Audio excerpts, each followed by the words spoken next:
Ovo nije emisija Udri brigu na veselje, ovo nije Latinica, ovu emisiju ne vodi Denis Latin.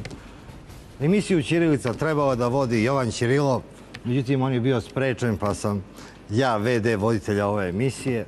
Ja sam u vremenu rock'n'rolla mislio da je Beograd zapadnije od Zagreba. Siniša, jeste vi mislili da je Beograd na zapadu ili na istoku? Pa ja sam znao točno gdje je Beograd jer sam tamo u počecima baš rock'n'rolla, znači 1965. bio u Beogradu tu. I svjedočio sam recimo svirkama Silueta, Elipsa, Samoniklih i tako dalje. Obilazio sve od Euridike preko Tehnološkog fakulteta pravnog i tamo gdje su se sve odigravali ti plesnjaci. Dakle, i gradski podrum gdje su Siluete svirale. Dakle, ja sam znao točno gdje je Beograd i gdje je rock'n'roll u to vrijeme. A u ono vreme Jugoslavije niko nije bio zvezda dok se nije proslavio u Beogradu. I Sarajevska muzička škola i Novi talas iz Zagreba, Ljubljane. Beograd je bio mjesto gdje je trebalo da se čovjek proslavi da bi bio jugoslovenska zvezda. Pa ima nešto u tome. Čak i moja grupa Mi se zapravo na neki način potvrdila, hajde da tako kažem, u Beogradu, jer smo 1968. u 12. mjesecu na onoj poznatoj gitarijadi na Sajmištu osvojili srebrnu gitaru. Dakle, bili smo drugi iza Dinamita osječkih koji su bili tada prvi. To je bio Dado Topić, Joza Boček, Ratko Divijak i Alberto Krasnić. To je bio fenomenalni jedan kvartet. Mi smo bili tada u postavi 7, kao što smo i danas sviramo još kao nas 7. I onda smo osvojili to drugo mjesto i znam da je Raša Petrović onda u mini jukeboxu, pa onda, ne znam, Saša Gajović, ti novinari koji su onda pratili rock scenu su pisali o grupi Mi kao velikom iznenađenju i grupi koja zapravo vlada plesnim dvoranama, jer smo svirali soul. To je bila zapravo najplesnija glazba u tom trenutku. Tako su svirali i Elipse, tako su svirali Roboti, Mladi Levi su se pojavili. To je bio jedan krug tih bendova koji su imali puhaču liniju, dakle bras u svojoj postavi. Siluete, kad su postali jugoslovenska zvezda, oni su dali intervju za Glas Koncila. To je bio veliki skandal u Zagrebu, na Kaptolu. Ja dosta tih stvari znam iz tog vremena, a se ne sjećam tog podatka. Zoran Miščević mi je pričao da je njemu najveći uspjeh bio što je dao intervju za Glas Koncila, jer je otprilike to bila ona parafraza Johna Lennona kad je rekao da je popularniji od Isusa Krista. Tako otprilike rekao i Zoran Miščević na Kaptolu i umalo ga tamo nisu razapeli na krst da proba da bude Isus Krist. Interesantno, da. Ti si kao glavni urednik Jugotona izdao sve ploče Bijelog dugmeta. Evo, one su ovdje ponovo u vinilu, nisu na YouTube-u, nisu na nekim piratskim diskovima, nisu u sećanju. Evo, ovdje su sve ploče Bijelog dugmeta. Je to vinil pravi kao što je bila ploča ranije? Pravi, pravcati i još bolji vinil. Nisam bio kao glavni urednik njihovih albuma, nijednoga dapače. Bio sam kao njihov urednik i kao urednik naklade Goranu Bregoviću sam de facto bio urednik od Pekara, dakle od njihovog 3. singla, pa sve dok nije završila njihova priča sa Jugotonom krajem 1984. Ali sam kao urednik vodio recimo snimanje tu u Šestici na Radio Beogradu, kad smo snimali Doživjeti 100. 2 mjeseca sam puna onda sa njima proveo tu u Beogradu. I Uspavanku za Radmilu M sam kao urednik. 2 kolekcije, one single ploče 74. 75. 76. 80. i velike rock balade. To sam ja uređivao, a u to vrijeme je naravno glavni urednik bio Dubravko Majnarić. A ovi vinili su stvarno, mislim, to je, rekao bih ovako, jedan kapitalno izdanje i monumentalni spomenik. Ovo je na jednom mjestu prvi puta svi studijski albumi Bijelog dugmeta. Znači, prvih 6 albuma je snimljeno u ondašnjem Jugotonu, a druga 3 su snimljena Kamarad i Naklada u Sarajevu. Znači, na jednom mjestu prvi put 9 studijskih albuma. Danas se ovi albumi prodaju na buvljacima ili za male pare ili za velike pare preko interneta, gdje ljudi koji su posle ovih nesrećnih ratova se razbježe od Australije, Kanade, Amerike. Oni kupuju po 100 evra ove čuvene prve albume. Ovdje su sad svi u ovom kompletu. Jeste, svih 9 albuma i prvi legendarni single Top, koji je u biti u nekoliko mjeseci preokrenio priču jugoslavenskog roka i izbacio Bijelo dugme u orbitu koja nije stala. I nije stala ni nakon ovih 40 godina. A ti si bio jedan od prvih organizatora koncerata. Jeste, to je zanimljivost jedna. Ja sam kao vinkovački DJ i urednik na radiju isto dobio singlicu Top iz ondašnjeg Jugotona.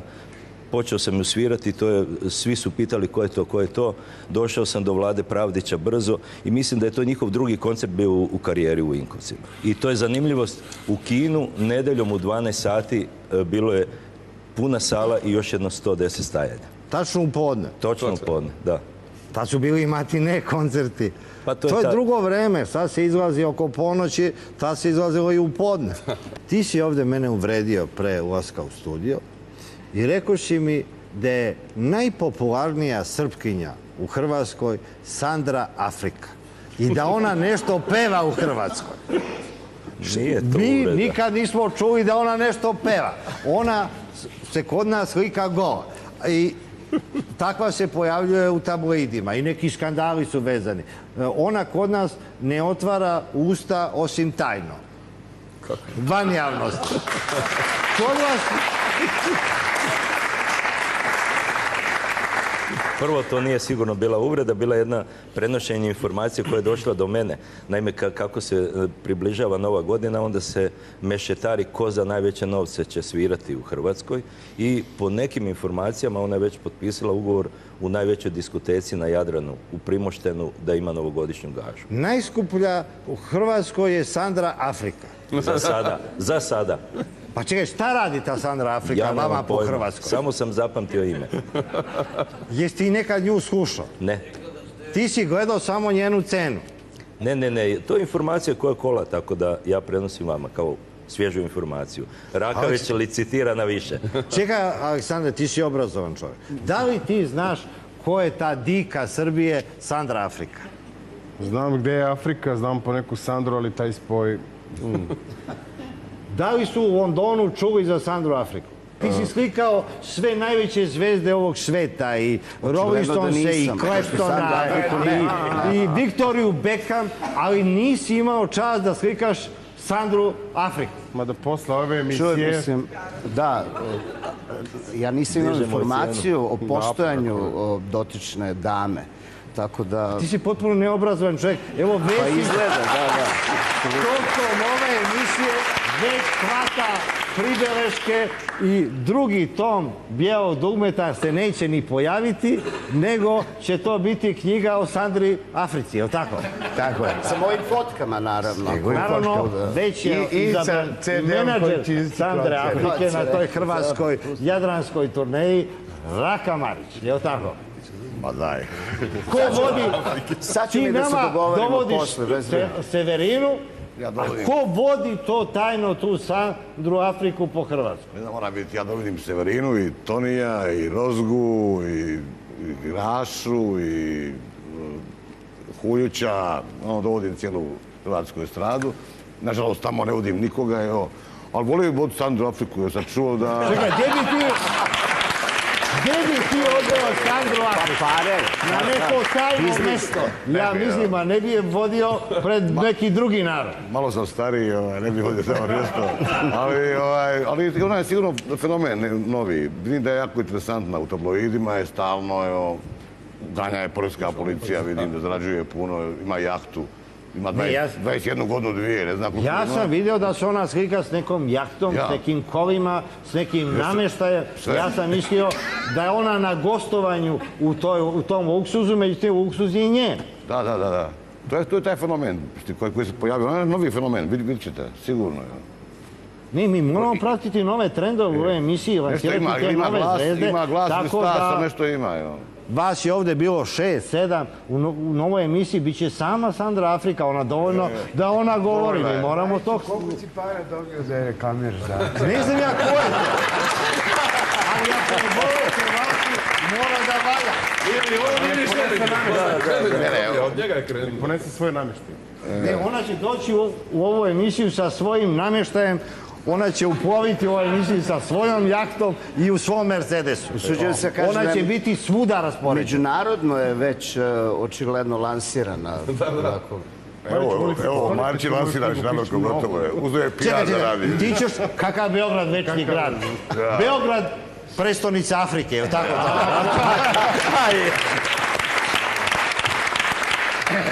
Za tebe su najveći Srbi, rokeri s Moravu i Šešelj. Prostite, ne bih nikad ulazio u tu vrstu diskusije. Ne.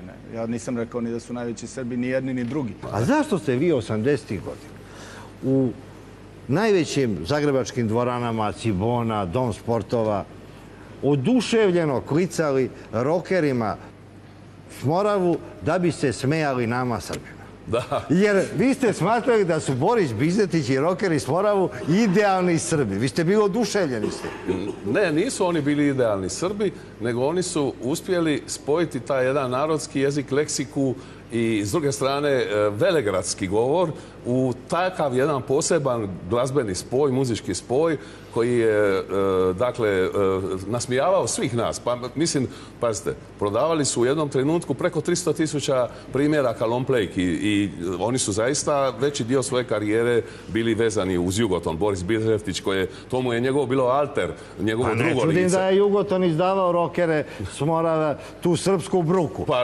Lilić, koji je bio glavni urednik dnevnika i informativnog programa televizije Zagreb tada, je rokere s Moravu doveo na gumno svome ocu za rođendan, jer je njegov otac obožavao rokere s Moravu. To možda niste znali. Šta vodi ga da pokloni ocu rokere s Morava? Tako je. Pa to je strašno. Ja više ne znam šta se ovo dešava. Kad je Turbo Folk pobedio rock'n'roll, mi smo izolovani iz sveta. To je zvučna kulisa onog jada i bede u Srbiji posle sankcija, užasa, ratova u kojima nismo učestvovali, kad smo mi hteli da stvorimo neku svoju muziku koja je izvan vremena i prostora.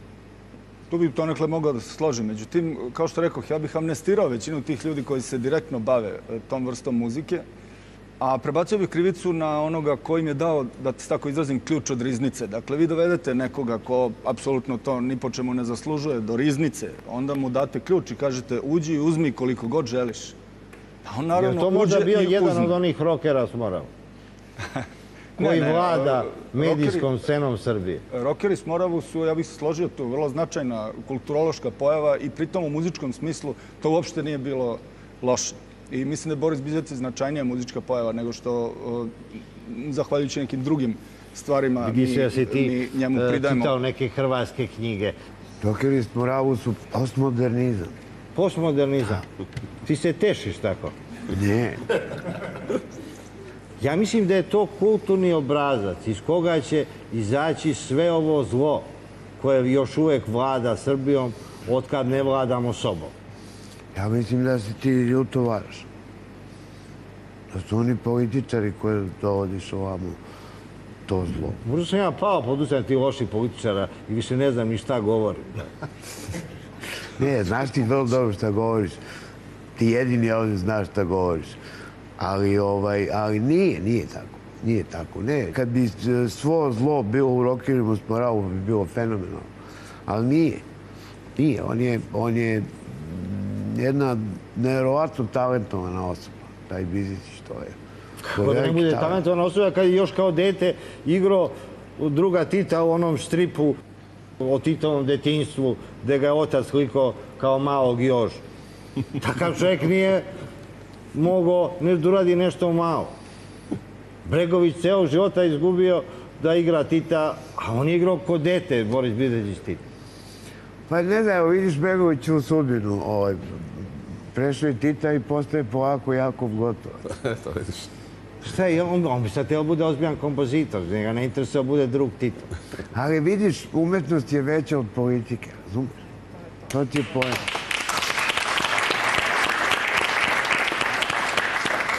Ti si bio menadžer najvećih zvezda. Ko je na tebe ostavio najznačajniji utisak? Počeo od Dugmeta da je to. Radio sam ja i sa Johnnyjem sam radio. Kako je bilo? Po čemu se razlikuje Goran Bregović i Johnny Štović? Najluđe je bilo Johnnyjem raditi. Njemu sam radio jednom turneju, jednu ljetnu. Pula je bila, Makarska, Dubrovnik, dole ovo smo radili. I tu sam doživio onako s Johnnyjeve strane najveći eksces koji ne mogu napraviti. Onaj most Krka, jel? Spaja Krk i kopno spaja.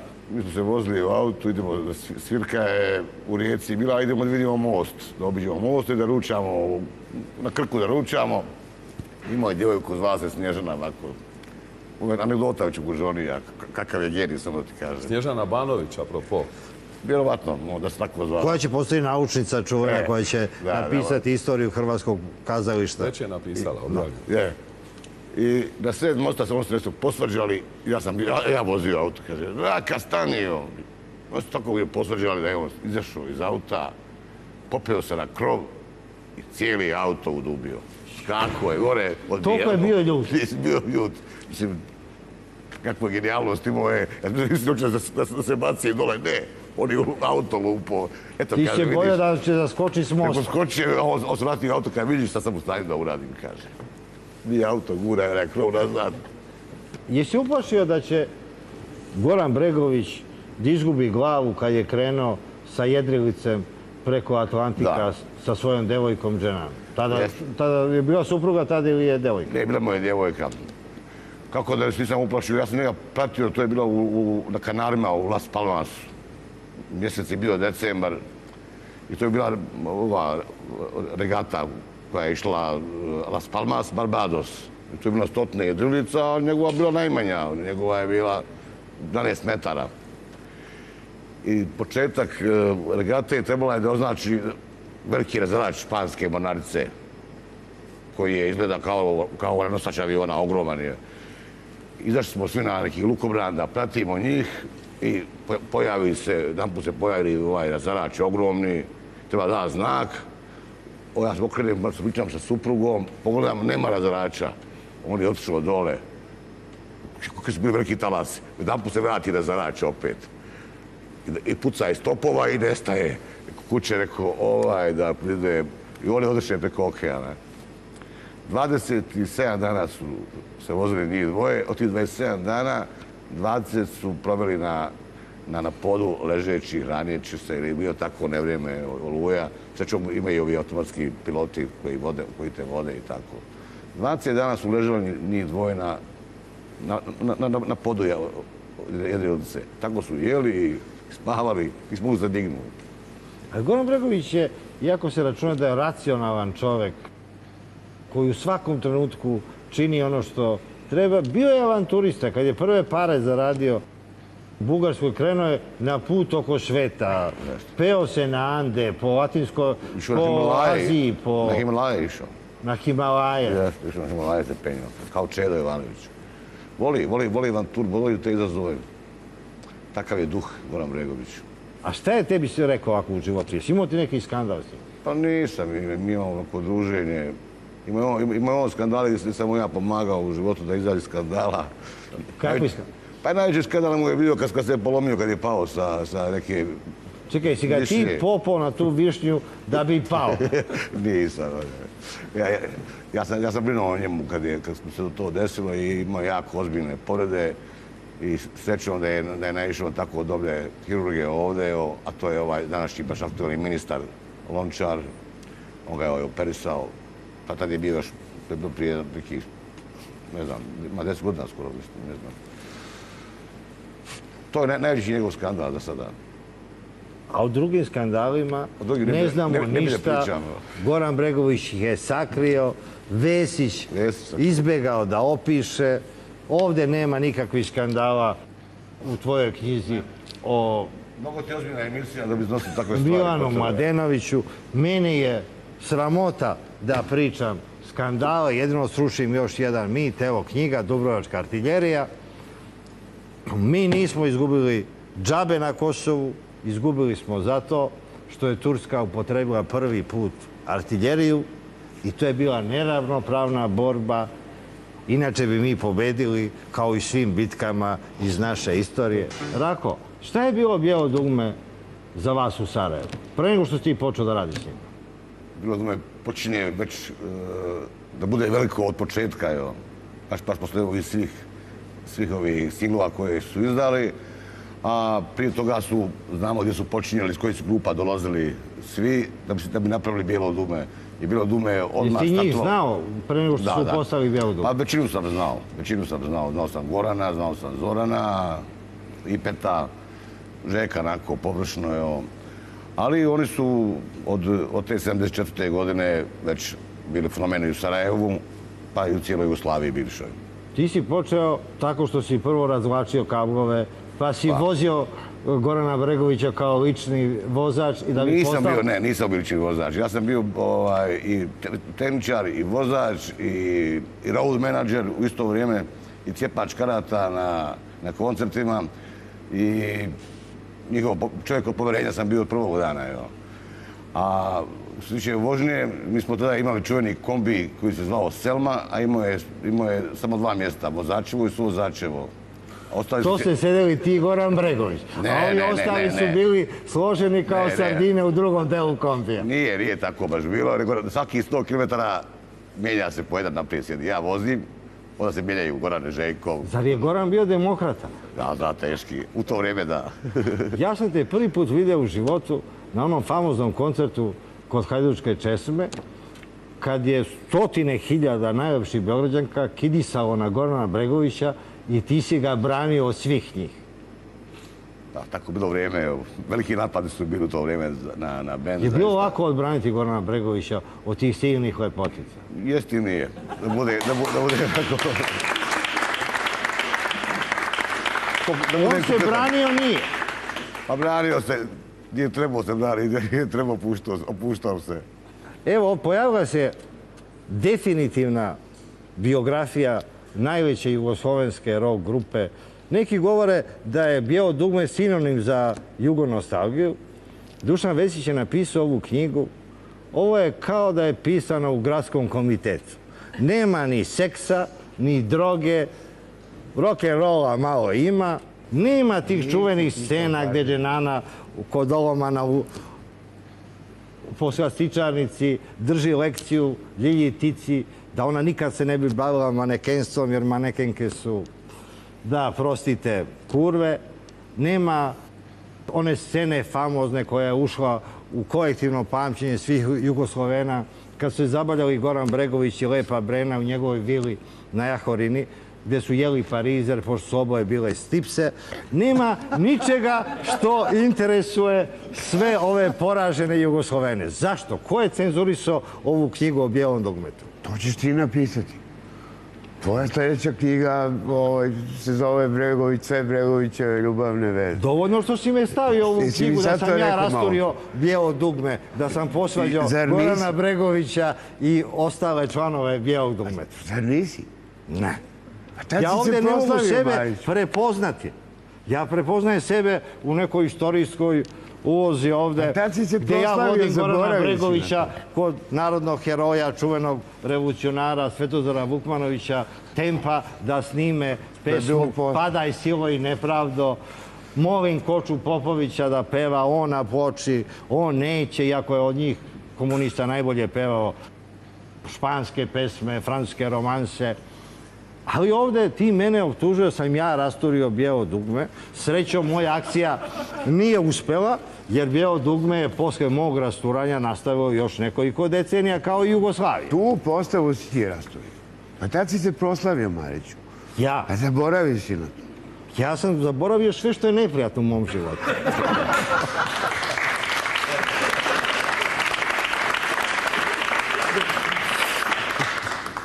Šta ova knjiga objašnjava?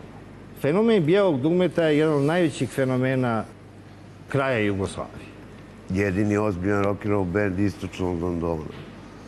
To je jedini ozbiljan rock'n'roll band koji nije pevao na engleskom.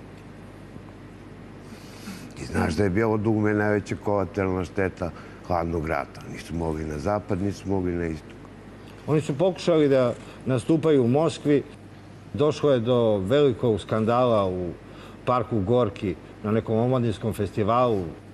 Publika je rasturila sve pred sobom, za razliku od ranih... Ti znaš da to tad nije mogo tamo. Ti si smeo da ustaneš sa sedišta u sali. Ti ustaneš, on pendreći mogu. Šta je značilo Bijelo dugme za generacije i generacije ljudi u Jugoslaviji 70. i 80. godina? Bijelo dugme je najvažnije nešto što se desilo u mojoj generaciji.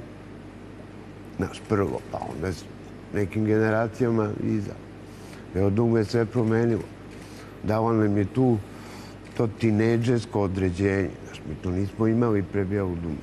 Su bili neki sporadični pokušaj da se mi nazivamo tinejdžerima. Ja sam tad imao nešto 15 godina. Znaš, to što je Priestley napravio u Americi i Beatlesi u Engleskoj, to je Bijelo dugme napravio ovde. I ovdje u knjizi kažeš da je Bijelo dugme za nas u Jugoslaviji više značilo nego svetske zvezde tog doba za celu planetu. Prirodno je da se Priestley pojavi u Americi, ali nije prirodno da je rock and roll naša muzika. A oni su učinili u jednom užasno kratkom vremenu da je rock and roll postao naša muzika, isto kao Sevdah, isto kao te slavonske njihove poskočice, kao naše kolo, kao bilo šta. Bijelo dugme je kad se pojavilo napadano da oni nisu baš kosmopolitska grupa, da je to pastirski rok, da je to neka narodna verzija rock'n'rolla koji je dominantan u svetu. Taj folklor je bio verbalni u početku. Znaš, to je sve bilo na mala moja, ovo ono, ali tog folklora nije bilo u muzici ništa. Je došlo tek kasnije. I ja mislim da je on važan kod njih, ali ne i presudan. Mislim da je presudan bio taj stav. To smo mi i tačka. Ko je bio Goran Bregović? Da li naš Jimmy Page, da li on hteo da Bijelo dugme bude naš Led Zeppelin? Naš Bregović, on je uvek uzimao šta mu je korisno. Ko je bio popularan na svetu, Bregović je bio to. Kad su se nosila ona šljašteća odela, on je to nosio. Kad su ljudi kupili sakoje, on je to nosio. Nije sasvim tako. Ti znaš da je Bregović umeo da uzme nešto, ali je to umeo da prepravi u svoje. Tvoja knjiga završava se s posljednjom turnejom Bijelog dugmeta, koja praktično najavljuje raspad Jugoslavije. Da. Kad je posljednji put Bijelo dugme u Jugoslaviji nastupao? Marta 89. na bosanskoj turneji. Posljednja turneja u predvečerje rata označila je da dolazi nešto novo, da više nikom nije do rock'n'rolla. Zavud je Goran Bregović pokušavao da u Sarajevu, koje je već osjećalo obrise rata u Hrvatskoj, Slavoniji, da kaže da nije važno da li se čuje molitva sa katedrale, sa džamije, sa pravoslavne crkve. Niko to više nije hteo da sruše. Svi su otišli u rat. Tako je bilo. Brane, ti si živeo u Londonu, slikao si najveće zvezde sveta. Ovde, mi kad smo sanjali kraj epohe Slobodana Miloševića, čak i aktivisti poput Čete Jovanovića su govorili Srbiji nema spasa dok u Beogradu ne nastupe Rolling Stonesi. Onda su Rolling Stonesi pre nekoliko godina nastupili, a mi smo nastavili da tumaramo od nemila do nedraga, ne znajući tačno kuda idemo. Ti si bio jedno vreme lični fotograf Rolling Stonesa. Još uvek. Moram da ti ispravim, još uvek živim u Londonu i još uvek sam lični fotograf Rolling Stones. Aj malo nas uteši. Da li Goran Bregović izgleda privatno kao veća zvezda od Mick Jaggera? Pa znaš kako, ja slušam te vaše priče i onda mi padnu neke stvari na pamet. Mi smo uvek izgleda voli da kritikujemo, te ne znam ko je od koga ukrao. A evo šta se trenutno dešava u svetu je da je grupa Led Zeppelin recimo tužena za jednu od njihovih najpoznatijih pesama Stairway to Heaven, da su je ukrali od grupe Spirit. Drugim rečima, dešavaju se te stvari na globalnom... Čak i legendarni George Harrison je i platio kaznu za najčuveniju svoju pesmu My Sweet Lord. Tako je. Tako je. Kao što je svojevremeno i Miki Evremović platio za PM. To su priče. Muzika je jedino sredstvo koje se razume međunarodno. Znači, jezik koji svi razumeju širom sveta. I naravno da se dešavaju neke stvari, nekad namerno, nekad slučajno. Postoje priče da su ljudi se probudili, ustali, napisali pesmu i kažu, vidi šta sam napisao, kaže, si ti normalan? Pa to je napisao Paul McCartney. To je sve normalno. Ako se čovjek bavi nečim, ja mislim da je vrlo normalno i ljudski da, zahvaljujući muzici koja je uvek oko nas, da jednostavno pokupi nešto i nesvesno i da to postane, mislim, meni je to sve normalno i sve više je to normalno. Znači, i te stvari kad pričamo o Bregoviću, sve sa svim normalno. Normalno je biti pod uticajem, normalno je voleti Jimmy Page-a i svirati gitaru onako nisko kako je Goran to radio. S druge strane, ja mislim da dajemo kompliment, recimo, grupi Bijelo dugme, ako kažemo da su oni kopirali, ne znam, sa tim bljeskavim... Pa to je bilo vreme glam roka. Svi su u engleskoj bendu, ne svi, ali imamo Slade, imamo Sweet, imamo T-Rex. Oni su se svi tako oblačili. I niko nije nikom prigovarao ili rekao, vidi, ovaj kopira ono. Ali Bijelo dugme je zaslužno zato što je taj svet dovelo kod nas. Pa čak i po modi. Niko drugi to nije radio. I zato oni... Kad je Goran Bregović obukao belo odelo, to niko u Srbiji nije smeo da radi osim šefova važnih restorana. Pa to je fora. Ili smo na filmu videli da je to nosio Porfirije Rubiroza, najveći latinski zavod. Ja ću ti kažem neviđenu priču. Mislim, 2005. godine na Hipodromu, ja sam rano došao, pošto mi je Goran rekao, dođi ti, bit će izgleda ovde frka, dođi ti ranije, pa ćemo... I sedimo, mi pričamo i donose njemu to belo odelo kome ti pričaš. I on pogleda i kaže, pa šta uradiste od odela? Ispeglaj. Kaže, vidi, ispeglali odelo. I onda smo nas dvojica prskali to odelo kiselom vodom i gužvali ga. Da bude... Makar izguženo, da ne deluje ko šef ciganskog orkestra. Ne kao to predsjedničko kome ti pričaš, znaš, nego čisto ono da bude ono raja, ono normalno, znaš. Je li čuo neko u Londonu za Bijelo dugme? Pa kako da nisu čuli kad su snimali Pornolike? Ja sam sa njima bio u Britannia Row studio, koja je studio Pink Floyda. Naravno su čuli, radilo se tamo, snimalo se. Producenti su se vatali za glavu zbog Č i Ć kad je pevao Bebek. Naravno su čuli. Na svoj način su čuli. Čuo ih je čuveni Sean McGee kad je radio remaster ovoga. Ali je vrlo interesantno, ja moram da kažem šta je John McGee rekao. Kada se rade projekti, pošto se, ako hoćeš da imaš dobar konačan produkat, onda ko može ode na pravo mesto, što su, zahvaljujući Croatia Record, se desilo upravo sa ovim box setom. Znači, on je remasterovan na najboljem mestu na planeti. I radio ga jedan od najboljih majstora na planeti, zato ko je radio i Beatlese, ovaj čuveni mono box set. I kako on to gleda? On kada radi nešto, u stvari, ne verujem da razlikuje ni Beatlese, ni Bijelo dugme. Zašto? Jer on sluša buku. On sluša muziku kao buku i onda je dovodi u red. Jer ne može čovjek da se intimno veže za to što radi. To je greška.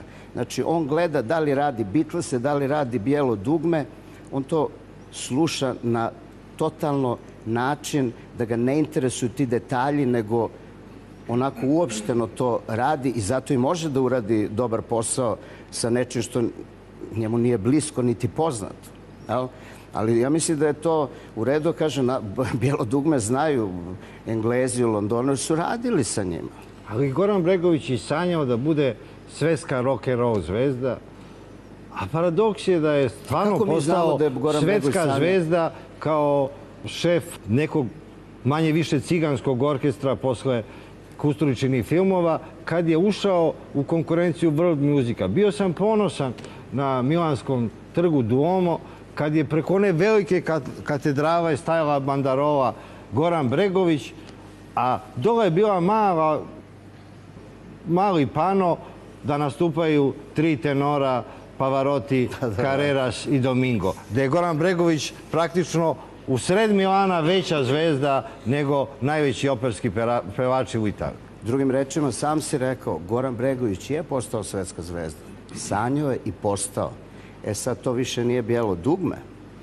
Ali ja moram da kažem da, recimo, tokom mojih godina da sam dobijao poslove, recimo, od kompanije EMI, dobijam posao da idem da fotografišem nekog velikog grčkog muzičara. Ja odem, mislim da je Drury Lane Theatre bio u Londonu, mislim, lokalne stvari, ima u Londonu i Grka, i nas, i Italijana, iz celog sveta. Znači, došli su da gledaju Grci. Izađe Grk i peva pesmu, on svaka druga pesma Belo dugme pesma. Šta sad? Pazi, muzika Bijelo dugme. Sad on peva, nemam ja pojma šta on peva, ali ti prepoznaš pesme. Ista stvar se desila i u Turskoj i ko zna gde. Znači, te pesme koje on napisao, pevali su ljudi po Evropi. Te pesme počeo da peva ceo svet. Iako ih ne peva Bijelo dugme. Ali razlika je u tome da neke stvari koje izgleda prestane da postoje kao to Bijelo dugme što je prestalo da postoji, bez obzira što nikad neće ni prestane da postoji. To viš pevaju ljudi, što kaže, širom sveta, a mi to ni ne znamo. Znači, ta muzika je bila prihvaćena bukvalno i na svetskom nivou na neki način drugi. Kao i ta o kojoj pričaš, koja je neka naša muzika, koja je dobila je tu etiketu World Music i to, pazi, Goran svira u Barbicanu, u Londonu, u Royal Festival Hallu, to je sve puno i ne dolaze naši ljudi samo. I pišu kritike Englezi, oni to, znaš, to je novo, to je njima novo, to je neki taj istočni zvuk koji koristi i Jay-Z danas. Pa ga ne optužuju da je krao. U Parijskoj crkvi Saint-Denis, to je koncert bio od Baha do Beethovena i tu svira Goran Bregović. Velika je razlika, evo, ovo što je rekao Brian, kad sviraš u Royal Hallu, kad sviraš u Sydney operi i kad sviraš u Bogatiću ovde, smo mi radili. Bregović je zaista jedan veliki fenomen koji je s svojim pjesmama zaista zarazio pola Evrope. Njegove pjesme su se pjevale i u Poljskoj, u Grčkoj, Jorgos Dalaras, u Turskoj, Turkinja, Suzan Aksu. Znači, to je već pola Evrope. Kad gledaš broju stanovnika, Turska 100 miliona, Poljska 50, Grčka... Mi se iznenadimo kad vidimo modne revije, Paris Week, New York Week, najlepše manekenke, najlepše haljine idu uz muziku Bijelog dugmeta ili uz naše trubače. Bregović je uspio u svoje namjene da bude velika svjetska zvijezda. Da li se promenio Goran Bregović? Pa promenio se, sigurno se promenio. Prvo, ostario je. A onda, šta da ti kažem, znaš, žal za starim vremenima i žal za starim vremenima dolaze nova vremena. Promenili su se svi. Šta si sve s njim doživio? Da obiđem cijeli svijet sa njim, da radim, da zaradim sa njim dobro. To je, mislim, i imamo i druženja, i danas imamo nekakva druženja, ne kao prije, ali se družimo makar i ja i on sa i ostalim članovima slabije, pošto su svi raštrkani po svijetu. Šta rade članovi Bijelog dugmeta sad? Zoran Ređiš, on živi u Sarajevu, on jedini ostao u Sarajevu, on se bavi nekim svojim šrafima, razglasima, on to volio uvijek, oko tehnike se bavi. Vlado Prevdić je otišao u Ameriku na neke telekomunikacijske telefone, nešto radi, ne znam, nija. Bebek radi dalje kao Jalen i Tifa. Oni su čak i pokušali da naprave ovo što sada radi i Goran sa Alenom sam, da obiđu cijeli svijet kao kad bi bio Bijelo dugme, pa su napravili neki 50-100 koncerata po svijetu. Poslije ovih koncerata koje smo radili u Beogradu i Zagrebu i Sarajevu 2005. godine. Uglavnom, muzici su, znači, samo ova tri pjevača i Goran. Gigi je kao bubnjar. Ipe Ivandić je izvršio samoubistvo u Beogradskom hotelu Metropol. Lazar Istovski je umro. I jedino Goran Bregović je nastavio da širi slavu. Ono što je valjalo u dugmetu, to je umrlo, nažalost. Nijedna ulica u Jugoslaviji nema ime Gorana Bregovića. Neće zvati, ali i u Zagrebu i u Beogradu postoje ulice Milana Mladenovića. Ti si, Žikiću, napisao knjigu, priču o Milanu Mladenoviću, Mesto u Mećavi. Da li je sanjao Milan Mladenović da će ulice u našim gradovima da nose njegovo ime? Koliko se ja sećam, Milana sasvim sigurno nije sanjao o tome. Njemu bi ta situacija bila u najmanju ruku smešna, a svakako neprijatna. Milan nije bio od ljudi koji su na bilo koji način pripadali toj vrsti establishmenta koja dodeljuje ulice ljudima. Ulice se inače mogu dodeliti tek kad čovjek nije među živima. I nisam siguran da bi gledao blagonaklono na tu situaciju. Ja znam jedan slučaj od pre nekoliko godina kad su dvojica studenta htjela da pokrenu inicijativu da se u Beogradu ulica u kojoj je Milan živeo nazove ulicom Milana Mladenovića i sticam okolnosti, verovatno zato što sam napisao tu knjigu, zvali su mene da pitaju šta o tome mislim. Ja sam rekao svoje mišljenje koje je krajnje negativno. Mislim da te stvari ne treba raditi u vezi sa ljudima kao što je bio Milan. Ali sam ih zamolio da jednostavno na moje mišljenje ne obraćaju nikakvu pažnju, nego da pozovu Milanovu mamu, da je pitaju šta ona o tome misli.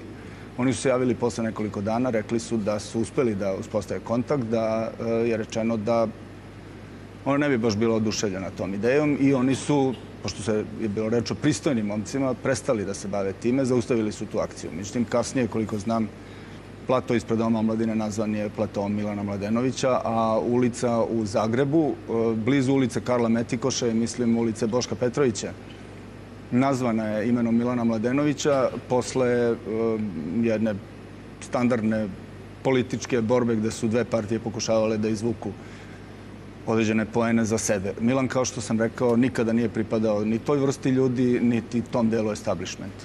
Milan Mladenović je u svakom slučaju jedini čovjek iz Beograda koji je posle ovih ratova dobio ulicu u Zagrebu. To je lepo od Zagreba. Zagreb se inače mnogo bolje odnosio prema svojim muzičarima i prema svojim umetnicima od Beograda. Neuporedivo bolje, jedan od dokaza, evo ovo što imamo pred sobom. Dakle, ne bih želeo da laskam gospodinu Škarici, ali mislim da je jedan od važnih razloga što se to dešavalo u Croatia Recordsu upravo njegovo prisustvo. Dakle, muzičar koji zna o čemu se radi sa obe strane muzike i verovatno još neki ljudi čije imena možda ne znamo ili možda ih ja ne znam, doprineli su tome da Zagreb, zagrebački mediji i Croatia Records imaju jedan odnos koji je neuporedivo dostojanstveniji nego što ima bilo koja beogradska institucija. U prošlim knjigama ti si opisao sljedeću generaciju koja je nasledila bijelo dugme na vodećim pozicijama u našem rock'n'rollu. To je generacija novog talasa koja je bila dominantna i u Beogradu i u Zagrebu. Goran Bregović je panično shvatao da možda njegovo vreme prolazi i bio je producent nekih albuma, Idola, radio je sa Prljavim kazalištem. Shvatao je da je to neka nova snaga, da su ti punkeri nešto novo kod nas. Ti si o njima napisao knjigu. Pa pozicija svakako nije bila ista, jer su se ti ljudi obraćali potpuno drugoj publici. I sumnjam da je bilo ljudi te generacije koji su istovremeno slušali bendove koje bismo verovatno u tom kontekstu mogli da pomenemo. Jedan od njih je Šarlo Akrobata, Milanov drugi bend. Dakle, sumnjam da je to bila ista publika koja je slušala Bijelo dugme. A što se tiče odnosa vođe Bijelog dugmeta prema novim trendovima, tu mu se ni veština ni sposobnost nikako ne mogu osporiti. Pritom, zanimljivo je da, bez obzira što će to mišljenje, kao i većina stvari koje bih rekao o Bijelom dugmetu, ostati usamljeno, doživjeti 100, to je možda njihov najbolji album. To je vreme novog talasa, kad mu se zameralo da prati trendove. Dok je lansirao takozvani urbani rok protiv pastirskog roka Bijelog dugmeta, oni su nastupali u klubovima u Zagrebu, u Beogradu, u Ljubljani za mnogo probraniju publiku. Oni su nastupali u SKC-u jer je to druga generacija koja će proslaviti SKC posle generacije Marine Abramović i konceptualnih umetnika. Pa ti termini kao što je pastirski rok, urbani rok su prilično nategnuti, oni zapravo ne znače ništa. Ali da se vratimo na ovu generaciju ljudi koji, zahvaljujem na tom pitanju, pošto su to važni ljudi, koji su počeli u Beogradskom SKC-u i zatim nastavili do, čini mi se, krajnjih granica do kojih jedna grupa tog profila može da dospe. Govorimo o Katarini Velikoj. Dakle, to je jedinstven primer u, čini mi se, svetskoj kulturi, a u ovdašnjoj, ajde da se ograničimo na ove okvire, ovdašnjoj kulturi svakako, da neko ko ni za milimetar nije odstupio od svog umetničkog i ljudskog integriteta, neko ko je pokazao jednu vrstu kreativne nepotkupljivosti koja je potpuno očigledna, dospe do tako velikog broja ljudi. To se nikada ni ranije ni kasnije nije dogodilo. Bilo je ljudi koji su vredeli veoma malo, a dospeli su do ogromnog broja slušalaca i gledalaca. Bilo je ljudi koji su vredeli mnogo, a nisu prešli okvire kulta, ali nikada neko ko je vredeo tako mnogo nije dospeo tako daleko. Tad se govorilo u predvečeri rata da Jugoslavija ima možda najbolji rock and roll, da pored engleskog panka jedino vredno što je na muzičkoj sceni tog doba, da je to taj novi talas u Beogradu, Zagrebu, Lajbah u Ljubljani. Je li to zaista bilo vredno toga da dok u Bijelom dugmetu ništa engleska štampa nije pisala, o novom talasu se pisalo dosta po londonskim novinama? Bilo je vredno, ali to je čista mistifikacija tvrditi da je jugoslovenski rok u to vreme bio ispred ovog ili onog. Da bismo to tvrdili, trebalo je da poznajemo savršeno scene svih drugih evropskih zemalja i svetske scene. Mi smo se uglavnom ograničavali na poređenje možda, ne znam, sa Francuzima, sa Italijanima. U tom smislu imali smo, šta da kažemo, svakako, i to je bio zapravo najsvetliji trenutak, izuzimajući rane 60. odnosno polovinu 60-ih, drugu polovinu 60-ih takođe, najsvetliji trenutak u razvoju jugoslovenskog rock'n'rolla, odnosno onoga što zaista jeste rock'n'roll u jugoslovenskim zemljama, bivšim. Međutim, govoriti da je to kao Amerika, Engleska pa Jugoslavija, mislim da je to potpuno nategnuta teza koja apsolutno nije stajala. Imali smo izuzetne ljude, izuzetne bendove, a i u krajnjoj liniji i sada se svelo, sad možemo govorimo o Srbiji, više ne o Jugoslaviji, da jedini stvarni srpski brend, to su briljantni pojedinci. To se može reći i za Jugoslaviju. Ali ovo je na izvestan način bila i izgubljena generacija. Junaci novog talasa uglavnom su postali žrtve overdoza na čelu sa svojom mitskom heroinom Sonjom Savić, filmskom glumicom, koja je tragično završila i većina članova i Ekaterine Velike i mnogi grupa su tragično završili. Ti si pratio te sudbine koje su vodile u tragediju. Oni su tragično završili, međutim ne bih to uvek vezivao za atraktivne pojmove kao što je overdose ili za slične stvari. Oni su završili na tragičan način zato što su živjeli u tragično vreme kome nisu uspeli da se prilagode. I jedan od razloga zašto se knjiga o Milanu zove Mesto u Mećavi upravo je to. Ima još razloga, ali to je jedan od njih. Niko od tih ljudi nije uspeo da nađe zaklonjeno mesto u Mećavi koja je vladala oko njih. Oni jednostavno nisu bili spremni da se suoče sa onim što ih je okruživalo. Bili su iznenađeni, uplašeni, zbunjeni i završili su, nažalost, tako kako su završili, jer čini mi se da mi, kad kažem mi, onda mislim na celo društvo, nismo baš bili tu za njih onoliko koliko je trebalo da budemo i nismo ni prepoznali njihov talenat na vreme, niti smo bili sposobni da ga razumemo i da ga negujemo, pa da ga na određeni način i zaštitimo u trenucima kada je to bilo najneophodnije. I zato su nam oni ostavili tako mnogo razloga za ponos, ali i za kajanje. Ti si, Aleksandre, bio kao što je to vreme zahtevalo muzičar. I sanjao si da budeš jedan od ovih velikana.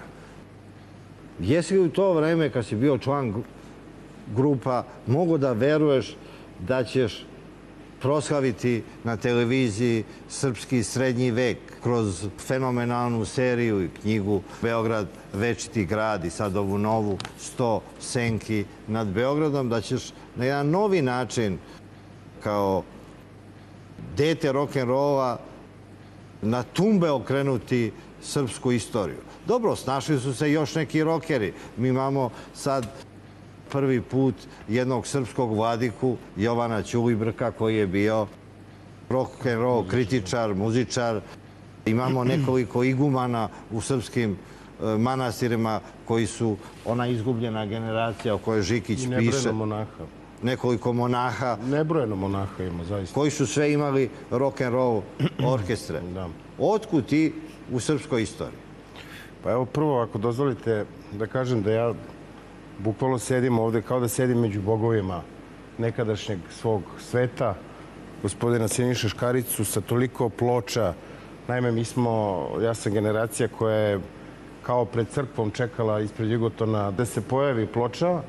To je zaista bilo nesvakidašnje uvek bi se desilo da ona ne dođe danas, nego kasni iz nekog razloga. A čekao se u redu kad stiže nova ploča. Ja se vrlo dobro sećam toga i onda taj odlazak kući, pa onda uživanje u samom Momotu, koji Momoti nisu izgledali kao danas ove besprizorne CD ploče, već je to zaista, to je bilo materijala i umetničko. Momoti ploča, Bijelog dugmeta su ušli u Tu su istoriju bili umetnosti. tekstovi neretko i naravno vaše, da kažem, sveto ime za nas, demo muzičare, to uvek bilo Siniša Škarica, uopšte imena prisutne gospode, jer to su za nas bili nedostižne visine. Za tebe je u mladosti Goran Bregović bio veća faca nego i car Lazar, despot Stefan, Stefan Nemanja, Sveti Sava. Da budem iskren, ono lično ne.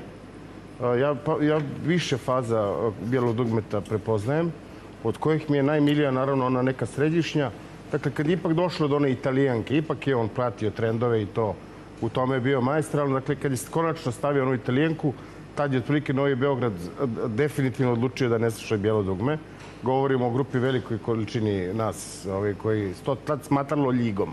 Šta vam je smetala Italijanka? Smetalo nam je upravo ta nedoslednost koju je kasnije pokazao EKV. EKV je, dakle, nešto što je spravo nosilo na zastavu svih nas. To je ono, dakle, od bašte SKC-a, koja je recimo bila poluprazna 79. 80.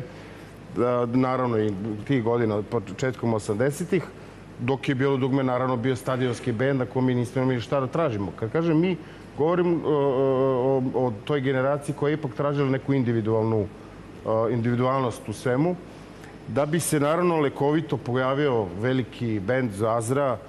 To je već bilo, ja ne mogu da verujem da sam sa 9 godina išao na njihov koncert u SKC-u. Ne znam ni kako sam se provlačio. To je bio onaj 7-dnevni koncert. To 81. ili 82. Pa onda, sad sam... 81. da. Pomogli ste mi, znači ipak sam imao 11 godina, ne 9.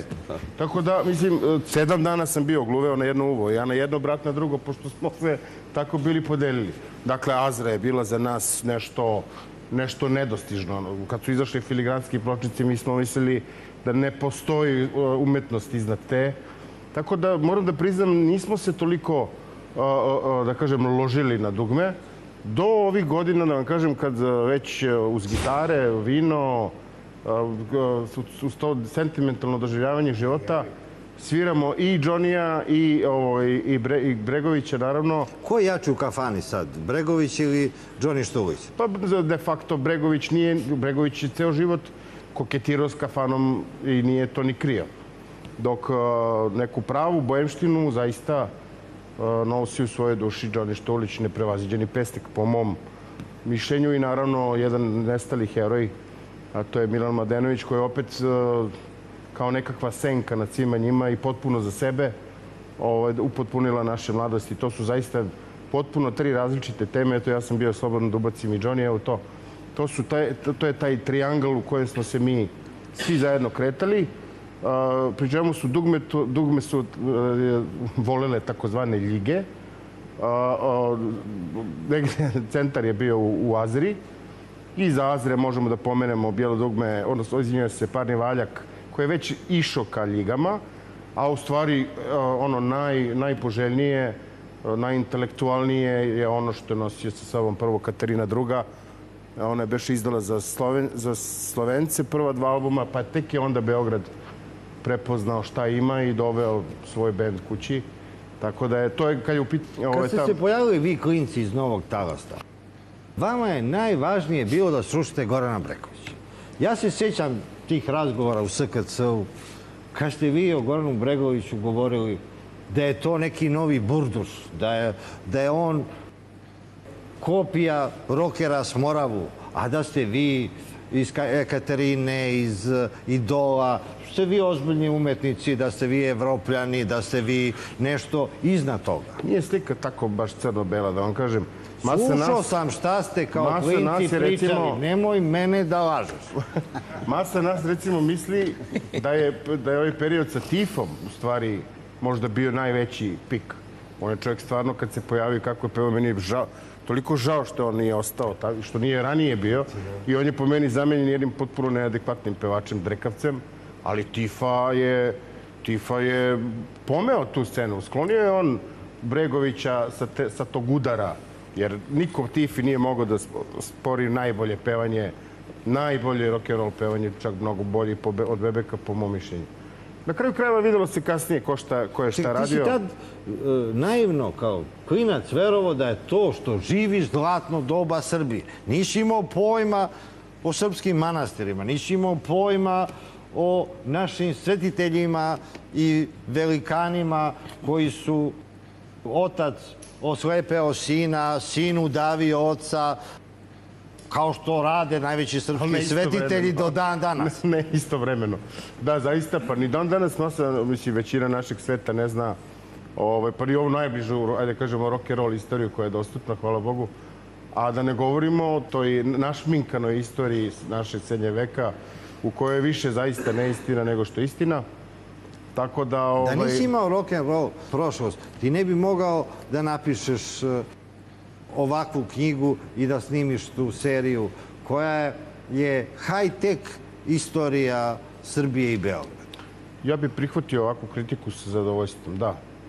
Da, moguće je da je to baš...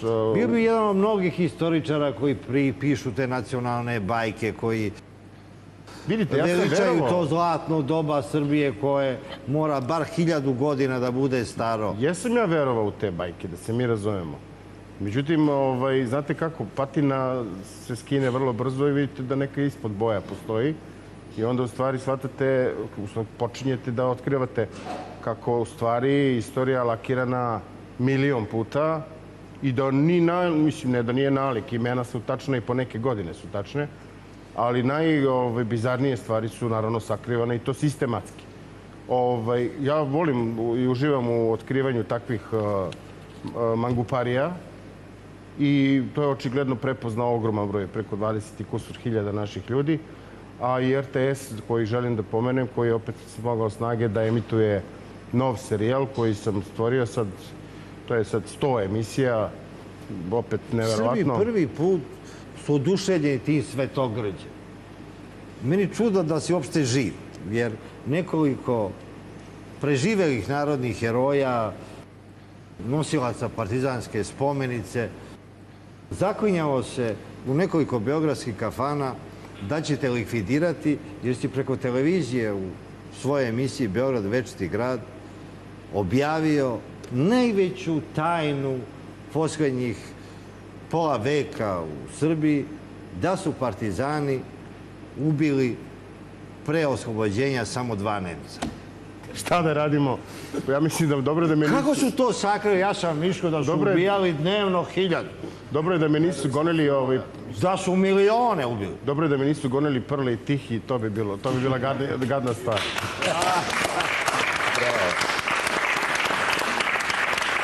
Siniša, da raspravimo. Međutim, da vam kažem, ne treba opet ni u drugu stranu to klatno puštati, zato što u Beogradu je zaista postoji jedan razvijen pokret otpora kojem bi se, ja verujem, većina ovih mladih ljudi pridružila. I oni su radili dobar i veliki posao, dakle, okupatoru. U Beogradu ni malo nije bilo prijatno. Okupacioni general Neubacher nije streljan, nego ga je Tito poslao posle rata da stvori državu svom prijatelju, caru Hailu Selasiju, i kao penzioner umro je u Nemačkoj, napisao memoare i opisao tu dirljivu scenu kad on stoji s delegacijom na aerodromu u Addis Abebi, dočekuje car Selasije Tita i on razmišlja da se ljubi s Titom ili da se ne ljubi. A stari ga je pitao, mi se izgleda poznajemo od nekud. To je bila priča.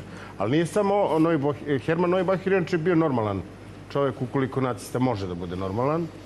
On je bio jedan gospodin, predratni gradonačelnik Beča, ali on nije toliko kontroverzan koliko je Otto Skorceni, recimo, koji je... To je najveći specijalac Hitlerov koji je oslobađao zarobljenog Mussolinija, koji je radio sve tajne... Koji je hapsio Hortijevog sina, izveo desant na Drvar i tako dalje. Dakle, on je isto nekim čudnim slučajem posle rata postao niko drugi nego šef obezbeđenja Nasera. Tako da je i on imao priliku da viđe našeg maršala. To su ljudi, nacisti, koji su stvorili pokret nesvrstanih. Pa, pomogli su u svakom slučaju obezbeđenju, a drugo, interesantno, skoro sam imao priliku da razgovaram sa jednim izuzetnim gospodinom, to jest drugom, koji je u značajnim godinama, koji je isleđivao sve te Nemce, ali nije isleđivao njihova krivična dela, već interesantno način rada. Treba je stvoriti savršen komunizam, a na koga se ugledati nego na nacistsku državu koja je bila najsavršenija. Tako da izgleda da su naše službe bezbednosti u onom, sad da kažem, najboljem smislu uzele, kopirale načine rada tog birokratskog sistema koji se zvao Gestapo, SIPO. Nemci su bili majstori za birokratiju i zato su izgubili rat, između ostalog. Da li je neki hrvatski roker završio u samostanu kao ove, da li je postao biskup, nadbiskup Siniša? Koliko ja znam, nije. Ali ja bi se vratio nešto na onu diskusiju od malo prije vezano za rock and roll i njegovo podrijetlo, da tako kažem. Rock and roll je odavno prestao biti američkom svojinom, to bih htio naglasiti. Ja stalno u zadnje vrijeme kad nešto govorim o domovini rock and rolla, onda ne govorim više o domovini, nego govorim o pradomovini rock and rolla, jer praktički od 60. godina, dakle, od pojave Beatlesa, da ne kažem Kingsa, koji su neke viktorijanske elemente u svoju glazbu unijeli, pa onda, ne znam, Stille Span, koji su engleski folk, pa, ne znam, Horse Lips, koji su keltski folk unijeli unutra, pa Afrika, arapski svijet koji je rock'n'roll na svoj način mijenjao, Azija, Japan, svi, mislim, o čemu razgovaramo? Rock'n'roll nije američka glazba više. Osim toga, on je bio i onda planetarna zapravo svojina mladih, cijelog planeta. A da li je za vas u to vreme Jugoslavije rock'n'roll bio neka vrsta protesta, neka vrsta zapadne legitimacije? Vi niste htjeli narodnjake. Ne, ovako, rock'n'roll je dakle omladinska bila svojina, da tako kažem, ali čitavog svijeta. I tu je jedina buntovnost postojala, pogotovo kad govorimo o Jugoslaviji.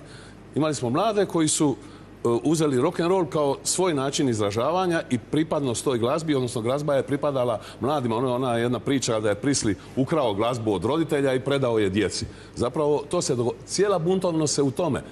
Ja mislim da sam u pravu, država se nije puno petljala u rock'n'roll, ali ni rock'n'roll zapravo u državu sve do možda pojave novog vala, osviještenog tog novog vala koji je zvuk pretvorio u govor, pa smo onda imali te prve buntovne pjesme. Na internetu se u sklopu ove teorije zavere pojavila neka priča koju niko nije dokazao, da je UDBA izmislila i drogu i rock'n'roll i podmetnula omladini da je smiri. Da li je to istina? Evo, smiješno. Da je neka centrala UDBE iz Šapca to radi? Ne, ali je činjenica, da.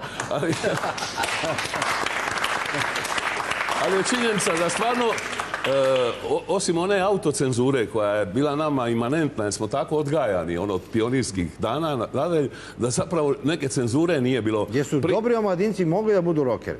Evo, Goran Bregović, kad je postao zvezda, on je spašavao živu glavu i odveo bijelo dugme na radnu akciju. Da dokaže da je socijalistička omladina. Bio član partije ili ne znam šta. Naravno, mislim, nije... Čekaj, Rako, ti si mu vodio financije. Goran Bregović je istupio iz partije jer je morao neki procenat da se plaća partijska članarina. Kad je postao milioner, on je vidio da mora mnogo da plaća i tako nije više bio komun. Izbacili, on izbačen zbog neplaćanja članarine. Zar nije smiješno, možda paradoksalno, naravno, da recimo je Jugoton nije htio objaviti ploču Sex Pistolsa Never Mind the Bollocks, ne zbog God Save the Queen pjesme, koja je bila napad Sex Pistolsa na kraljicu. U tom ustavu je bilo zabranjeno vređati strane države. Tako je, evo ga. Mi smo štitili, znači, ikonu jednog kapitalističke države. Sex Pistols. Da. Ili, recimo, Hrist je bio kopile i jad. Mislim, država u kojoj su komunisti govorili da je religija opijum naroda, ne, odjedanput je štitila vjerska osjećanja tih državljana u toj takvoj državi. Prema tome, mislim, imali smo priličnu, što se tiče toga, slobodu i ako se događalo, recimo, onaj već glasoviti udarac ženske cipele u međunožje muško, mislim, koji je bio zabranjen. Pa takve zabrane su bile vani još češće, mislim, to je sad pitanje etike, morala i tako dalje. A kako ste Nije vi toga ništa gledali manje bilo na narodnjake? Vi ste smatrali da su narodnjaci i seljaci. Jedno vreme ovdje niko mi ne veruje, tim velikim legendama današnjeg turbo folka je bio zabranjen ulazak u Beograd. Bila je jedna rampa u Žarkovu i oni su pevali na Ibarskoj magistrali i oni su stražarno sprovođeni u Beograd da dogovaraju tezge u restoranu Šumatovac i onda stražarno su ih vraćali preko te rampe u Žarkovu. Su u Zagreb puštali te narodnjake? U Zagrebu i sad vladaju narodnjaci. Mislim, turbo folk je stvar broj 1 po klubovima. Ti si lansirao najveću hrvatsku zvezdu modernog doba, Thompsona, koga se mi užasavamo jer peva ustaške pesme, puni stadione, puni trgove, na njegovim koncertima se nose ustaški simboli, a mi ga krijući gledamo preko interneta i divimo se što tako lepo krade ove naše četničke i ljotićevske pesme, bez obzira što ubacuje taj ustaški tekst. Kako je lansiran Thompson? Šta je Thompson? Rock'n'roll ili... Pa Thompson je isto neki produkt bijelog dugmeta. Njegova glazba... Najveći obožavac bijelog dugmeta je Thompson. Mislim da da. Njegova glazba je slijed, njegov način pjevanja je slijed toga i to je dokaz veličine bijelog dugmeta da je na ovim prostorima posijao Goran i ta glazba veliki trag. Šta je Thompson radio pre rata? Ja mislim da je bio konobar u Splitu. Konobar? Je. I slušao bijelo dugme? Pa to se slušalo, išlo se na koncerte. I u njegovoj glavi došlo je do kuršlusa. I on sada puni stadione sa nekom svojom verzijom bijelog dugmeta. Pa nekom svojom verzijom. Ja moram vam reći da možda nije Srbija jedina. U Hrvatskoj otpor prema Thompsonu je isto. Polarizacija je 50-50. Jedni ga jako vole, drugi ga ne mogu vidjeti. Znači, postoje ljudi koji poslušaju te pjesme, nađu nešto u njima. Naime, on ima jedno 5 ljubavnih pjesama koje su svake godine hitovi godine. I moj predlog je, možda bi trebalo i te pjesme čuti, pogledati njegove koncerte koji su produkcijski u Hrvatskoj na najvećem nivou. Ali mi kad čujemo ono kako će on Srbe preko Drine, nama se kosa digne na glavi. Možda ja mislim ove Srbe odavde preko Drine tamo. A ne znam, ako bi on pevao u Beogradu, onda bi mi razumeli to preko Drine da krenemo mi, a ne on. Ja mislim da su to jedna ružna vremena koja su iza nas. I u tim ružnim vremenima nisu se svi mogli ni snaći na najbolji način. Znači, neka su bile reakcije... I mi smo se proslavili u takvim vremenima, našu istoriju pisao je Haški tribunal, ali ne mogu da zaboravim onu zvučnu polemiku, ono nadpevavanje između Jure Stubovića kad je peva Emoj druže beogradski, a onda mu je Bora Đorđević odgovarao Emoj druže zagrebački, kako ćemo mi doći u Zagreb. Zapevaćeš ti nemački, tako da mu je će Bora da rekao. zapevaju nemačke, a onda ćemo mi ove vaše ženske i tako. Siniša, te dve pesme obeležile su tragično razdoblje građanskih ratova na rušenama Jugoslavije. Je, nažalost, tako. Točno, dobro si locirao stvar. Ali to je to vrijeme, kao što Želimir kaže. Pale su teške riječi. Neke teške riječi su pale. Mnogi bi možda i poželjeli da ih nisu izgovorili, ali ostale su zabilježene i naprosto to je vrijeme koje, kada su emocije radile, kada u ostalom i životi su padali i vodio se rat. Mislim, grozno vrijeme. Mi bi ga rado zaboravili, ali to je naprosto... Ali muzika je nešto daleko jače od bilo koje politike, bilo koje ideologije, čak i tragedija i žrtava. Ja se sjećam jedne scene u Veroni, u hotelu. Vraćam se uveče. Onaj noćni čuvar video je moj pasoš i obratio mi se na hrvatskom. Dotle sam mu se obraćao na talijanskom. I rekao, da li bi nešto mogao da mi učiniš? Ja kažem, šta treba? Kaže, ja sam bio u Zengama, bio sam hrvatski borac, ratovao sam protiv vas. Molim te, sljedeći put kad budeš dolazio, kupi mi sve diskove, kasete Bore Čorbe. Ja kažem, pa znaš šta je on pevao vama Hrvatima? Neka je pevao, ja Boru volim. ipak je muzika nešto više od svega. I ona prevazilazi sve. Muzika ne pozna granice i da je to jedan univerzalni jezik, makar se on zvao engleski. Nažalost, engleski je postao esperanto de facto.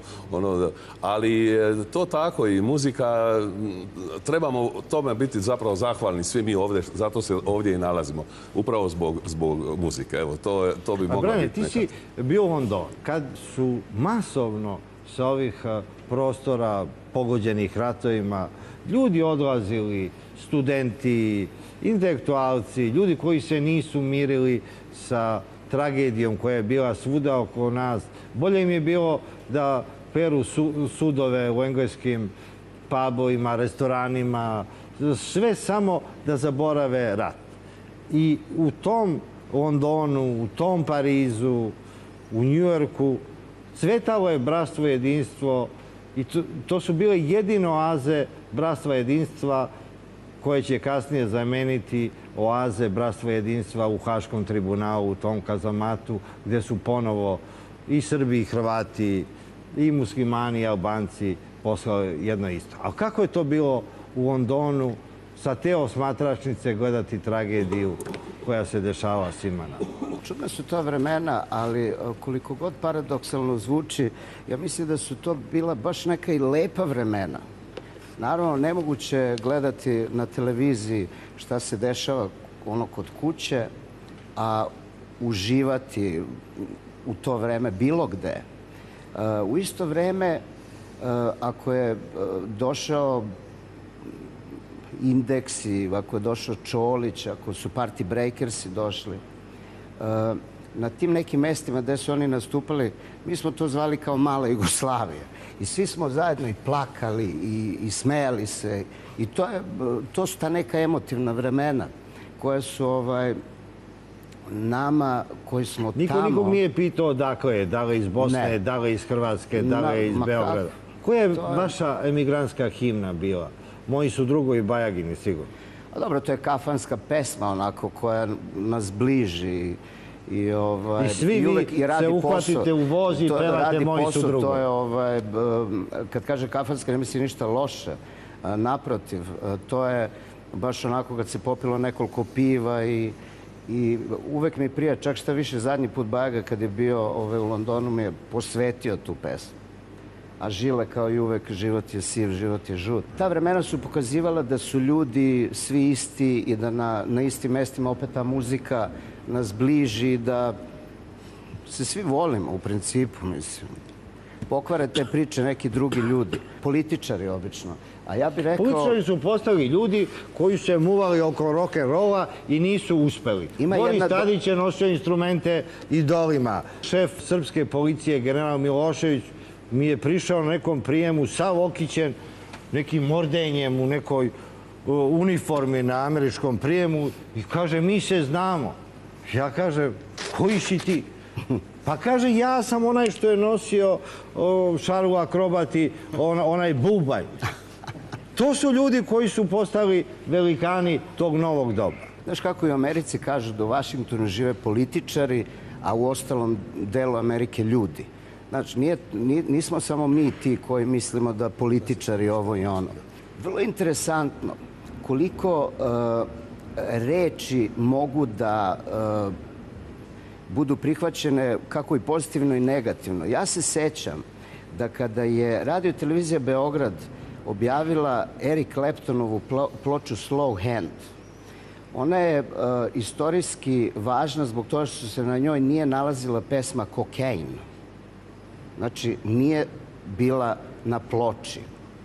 Vrlo jednostavno, zato što su, ajde nazovemo, političari i očevi koji su ocenjivali šta možemo da slušamo, znali da je kokain droga.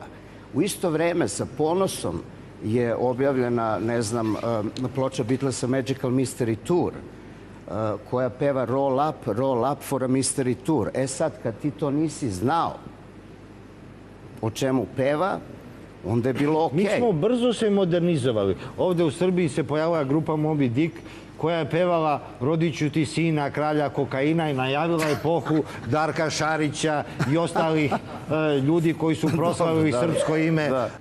Od Latinske Amerike do Amsterdama i Južne Amerike. Znači, mi smo brzo hvatali taj trend u svetu. Ovo je malo pre. Ovo su neke, valjda, 70. godine. Šta je problem bio nekad ili možda i dobro? To postojanje interneta ili ne? Danas svi sve znamo. Nekad je bilo možda bolje ne znati, a možda i nije. Zavisi šta hoćemo, volimo da znamo. Jer i danas deca ako surfaju po tom internetu, oni vjerojatno gledaju na zabavu, a postoji internet i za druge oblike interesovanja. Bolje je kad se stvar zamišlja nego kad nešto. čovjek bude u situaciji da vidi sve te velike gradove, sve te velike ljude, sve te velike ideje. On se prilično razočara. Pa to je to, krajnosti nikad ne valja. Cijel život sam sanjao ovo što jeste. Srbiju na zapadu i kapitalizam. Ali u mojim najkošmarnijim snovima to nije izgledalo ovako stravično kao što je danas. To je napredak. A jeste vi, šta ste vi sanjali, Siniša? Ti si generacija ispred moje. Sanjali smo, evo, ovakav jedan boks, ovakav jedan monumentalni spomenik, rekao bih, kapitalno izdanje jedno, na kojem će se naći, evo, presjek karijere najvećeg, definitivno, i tu bez ikakve dvojbe, rock benda u povijesti na ovim prostorima. Evo, to smo mi sanjali. A da li je Bijelo dugme stvarno drugo ime za Jugoslaviju? Jer Bijelo dugme je obeležio Jugoslaviju. Pa na neki način, da, Bijelo dugme se pojavilo 1974. godine, o tome, ajde da ne pominjemo sad imena, kad je Teorija doneseno... zavere kaže da je Bijelo dugme dokrajčilo Jugoslaviju. Kad je onaj ustav pojavilo donesen. se zajedno s onim ustavom iz 74. I de facto je 89. godine Bijelo dugme održalo Dok je trajao taj ustav, trajalo i Bijelo dugme. Recimo tako. Da, to je jedna zgodna priča. Desi se. Ili ovako, ili dok je trajalo Bijelo dugme, trajao i taj ustav. Tako da, može se obrne. Važnije je bilo Bijelo dugme nego taj ustav koji je uvek u našim narodima mrtvo slovo na papiru. Ne, sve će se to zaboraviti, ti ustavi, ti političari, sve to. Bijelo dugme će ostati, jer pesme će ostati. Meni se žali mnogi političari. Od onih po gradskim komitetima, CK, u omladini. Oni su bili toliko ljubovni na Gorana Bregovića, jer je on bio ko Tito, otprilike, u toj zemlji. Znaš šta, on je bio talentovan pre svega. Znaš, a ti koji su odlazili da budu ti komunistički rukovodioci, to su netalentovani ljudi. To su ljudi koji nisu znali ništa da rade pa su išli političari. To je i danas tako. Talentovani ljudi idu da se bave nečim. Netalentovani ljudi idu da budu političari. Ko što je Lepa Brena onda rekla da je škola za netalentovane. Tako je danas politika za netalentovane. Lepa Brena je ušla u našu filozofiju sa rečenicom: ko nije ni za šta rođen, nek ide u školu. Ali ja mislim da je usporedba moja, Gorana Bregovića, sa Jakovom Gotovcom ljepša nego ona sa Titom. Jer po meni je... Sa kompozitorom Jakovom. Tako je. Po meni je Goran Bregović Jakov Gotovac našeg rock'n'rolla. Eto, on, recimo, u prvom činu najveće opere na ovim prostorima, nacionalne opere Eros onog svijeta Jakova Gotovca, Djevojke na gubnu, kojeg smo spominjali malo prije, pjevaju Duni mi duni lađane, duni mi duni lađane, ej lađane, A Bregović pjeva: topom ću te gađat moja mala, vidim li te da si s drugim stala. Dakle, ovo završetak na kvintu ovu. Dakle, pjevanje na bas, koje se pjevalo od juga Dalmacije, uz Dinarsko područje, preko Like, kroz Bosnu i Hercegovinu, na Slavoniju, Vojvodinu, sve tamo do Gnjilana na Kosovu. Inače, tu je pjesmu Jakov Gotovac uzeo tih kosovskih djevojaka iz Gnjilana. To je srpska svadbena jedna pjesma i s njom počinje Eros ovog svijeta. Dakle, se pjevalo na bas. Ta čista kvinta koju sam ja pokušao ovdje otpjevati u obje, ta dva. I to je identično. I Bregovićeve sve pjesme, ta prva s kojom počinje Kad bi bio bijelo dugme, pa Top, koji isto to ima. Osmerac, deseterac u leksici narodnoj, u muzici, dakle, ta jedna narodna fraza koju on ponavlja u gotovo svim pjesmama sve do, mislim, Slatko li je ljubit tajno na onom 3. albumu. Naime, ja sam ta 3 albuma, 1., 2., 3, šta bi dao da si na mom mjestu, odnosno kad bi bio Bijelo dugme i eto baš hoću, nazvao zapravo, zamislio kao nacionalnu rock operu. I neko ko, znate da svi rade, Kingsi su napravili Sunny Afternoon, ne znam, Abe su napravili od svojih pjesama musical, to je danas u modi, Library Stoner su napravili najgledaniju broadwaysku predstavu od svojih pjesama, 2 najveća autora rock'n'rolla, odnosno producenta. Bregović kad uze ove prve 3 ploče i da ih napravi, to bila prva nacionalna opera.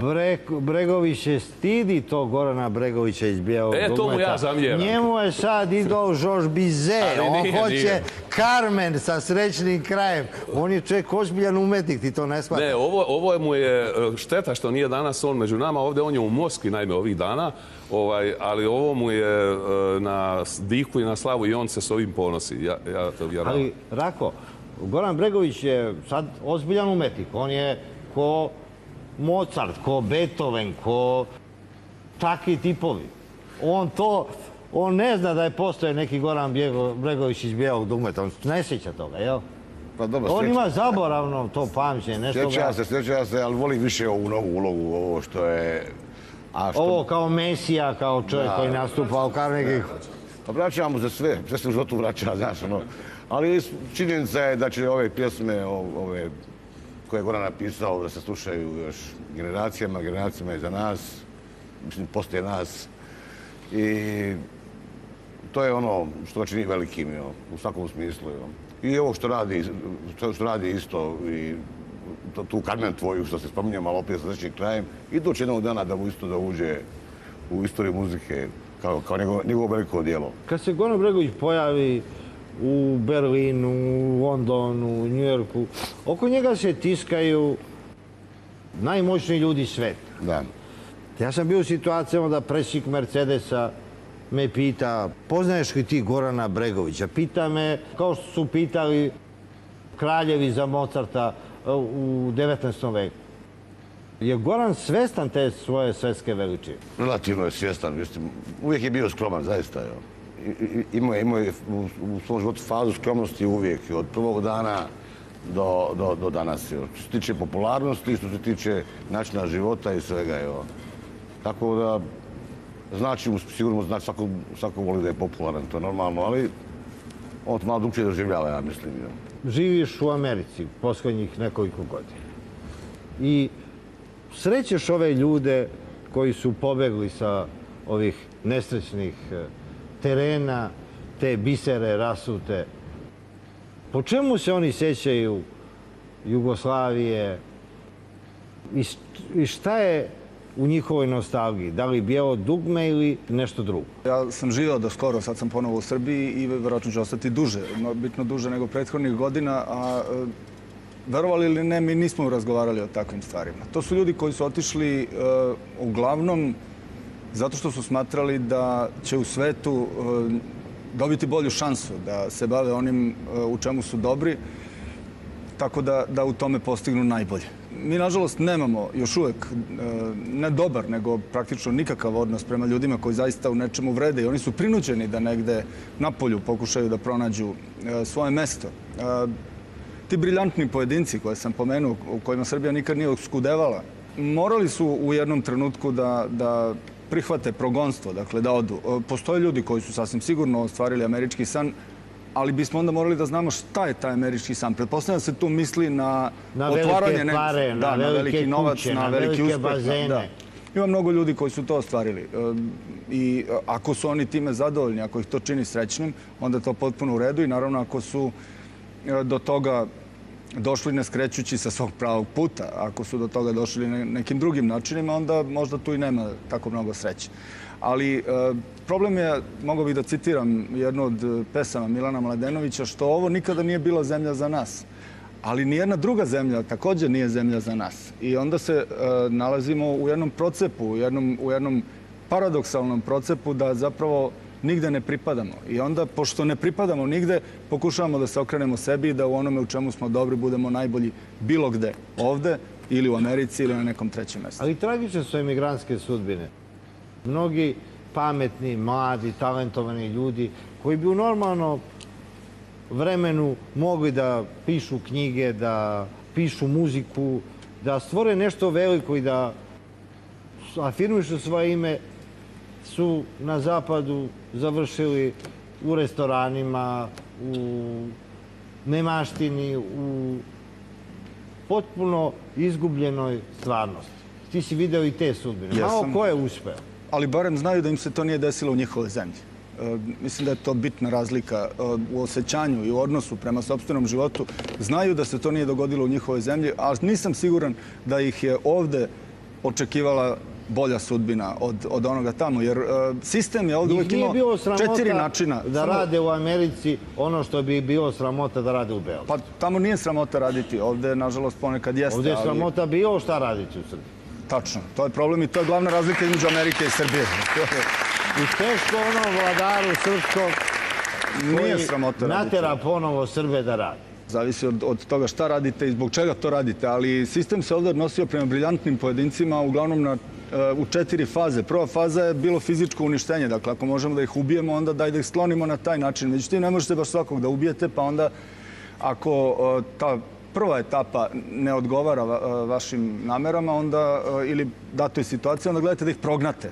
Ako neće da idu, pošto ima i takvih koji hoće da ostanu u svojoj zemlji, onda gledate da ih na sve moguće načine onemogućite i da ih obeshrabrite. Ako ni to ne uspe, onda sledi socijalna smrt. Dakle, vi ih izolujete iz društva, potpuno ih ignorišete. Tada, kad su potpuno ignorisani, kad više apsolutno nemaju kuda, ljudi uglavnom prihvataju drugu fazu i odlaze u progonstvo. Mislim, kada bi se taj odnos promenio radikalno, kada bi se potpuno promenio, onda bi od toga najviše koristi imala ova zemlja. Kako je turbo folk postao kulturni obrazac u Srbiji? Turbo folk je ostavio dublje tragove u Srbiji nego more pogrešnih politika, promašenih političara, slučajnih ljudi na čelu Srbije. I mi smo te političare nekako iskidali s vlasti, ali turbo folk nikako. Niko od rokera više nema šanse protiv turbo folka. Pa to su dva različita sveta. Ko se, Rako, ponaša pristojnije? Rokeri ili ovi narodnjaci čiji si također menadžer bio? Nema razlike na estradi. Na estradi politici tanka je nit, to je na paukova, na nit koja odvaja politiku u estradu. Tako gledaš političare, tako gledaš i estradu, zaista. Ovi imaju glasače, ovi imaju svoje fanove, tako se ponašaju jedni i drugi. Je ukinuta granica između narodne muzike, zabavne muzike, rock'n'rolla, je to sve isto? Izgleda isto sve, pop, rock, folk. Opera, evo ti sad lansiraš kao ono 3 tenora, ti lansiraš Šabana, Anu Bekutu i Harisa Džinu. To otprilike isto. Više sve to... To je taj model koji smo uzeli od Tominga, od Karenasa i tako dalje. Tako idu i ovi sada. Nema razlike zaista. Estrada je ista, sva je ista. Kad bi Ceca nastupila u Zagrebu, da li bi mogla da napuni Maksimir? Ne znam, stvarno, ne znam. Ja nisam bio ni na Bijelom dugmetu kad su ponovno nastupali, ne bi ni Cecu išao sigurno gledat. A jer bi napunila Maksimir što Bijelo dugme je uspjelo, nisam siguran, ne bi znao reći. Koji su srpski pevači najpopularniji u Zagrebu? Danas mi se čini da je, ono koliko ja znam, SARS su najpopularniji. Grupa SARS. Grupa koja je napunila prije, ne znam, par dana veliku dvoranu Doma sportova. Znači, 10.000 ljudi je bilo. Beogradski pevači dolaze u Zagreb često i ili su na rođendanima čuvenih nacionalista, fudbalera, reprezentativaca koji igraju za čuvene evropske klubove. Oni obavezno dovode neku srpsku folk divu ili one nastupaju u predgrađima, u tim klubovima, bez publiciteta i svi se prave da se to ne dešava, iako su te pesme najviše slušane.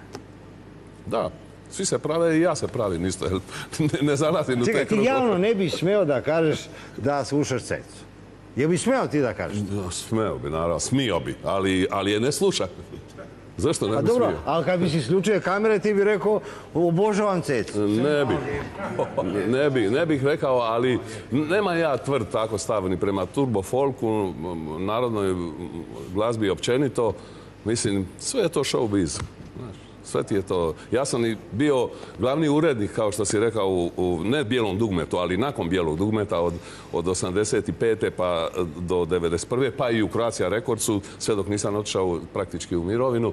I dakle, pod svom kapom sam imao sve, i narodnu muziku, i izvornu, i novo komponovanu, pa vjerojatno u nekim elementima i već dijelove turbo folk, ako to tako mogu reći, i džez, i klasiku, i rock and roll, i pop, zabavnu muziku. Od narodnjaka u Zagrebu sad jedino legalno sme da nastupa Miroslav Ilić, koji uvek puni dom sportova, i kad on zapeva po Omiću čaše od kristala, vi sve čaše koje postoje na teritoriji Zagreba razbijete, je li tako? Ja ga pamtim iz onog vremena, iz negdje 87.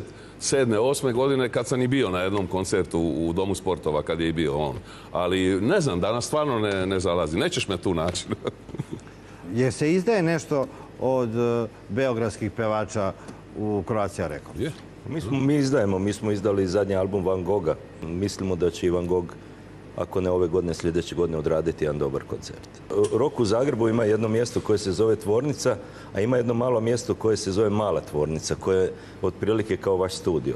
Znači, ni u Zagrebu Rok nije baš otvorenih, sva vrata da su otvorena. Mnogo ih nastupa baš u toj maloj tvornici. A gdje naši turbo folkeri nastupaju? Nastupaju u samom centru grada, znači kraj hotela Intercontinental je otvoren novi klub gdje isključivo nastupaju turbo folk iz Srbije. Mnogo smo štedili ovog Dušana Vesića. On se stalno ovdje legitimiše, ovo Goran Bregović, biograf, hagiograf. On je ko Domentijan i Teodosije Gorana Bregovića, pošto vidio da sve što je interesantno iz njegovog života ovdje izbacio. To je kao neko žitije svetitelja. Mi smo se smijali u to vreme Miloševića, jer smo uvijek isticali da su Milošević i Mick Jagger isto godište. Kako je moguće da se iste godine rode ta dva tako različita čoveka? Pa ja mislim da Jagger imao sreću da nije imao Milu Marković. Tako da bi od Jaggera ispao Slobodan Milošević da se oženio. Da, verovatno. A zamisli da je Marijana Faithfull slučajno Ovdje su ljudi stradali politički, naročito i stručnjaci, psihijatri.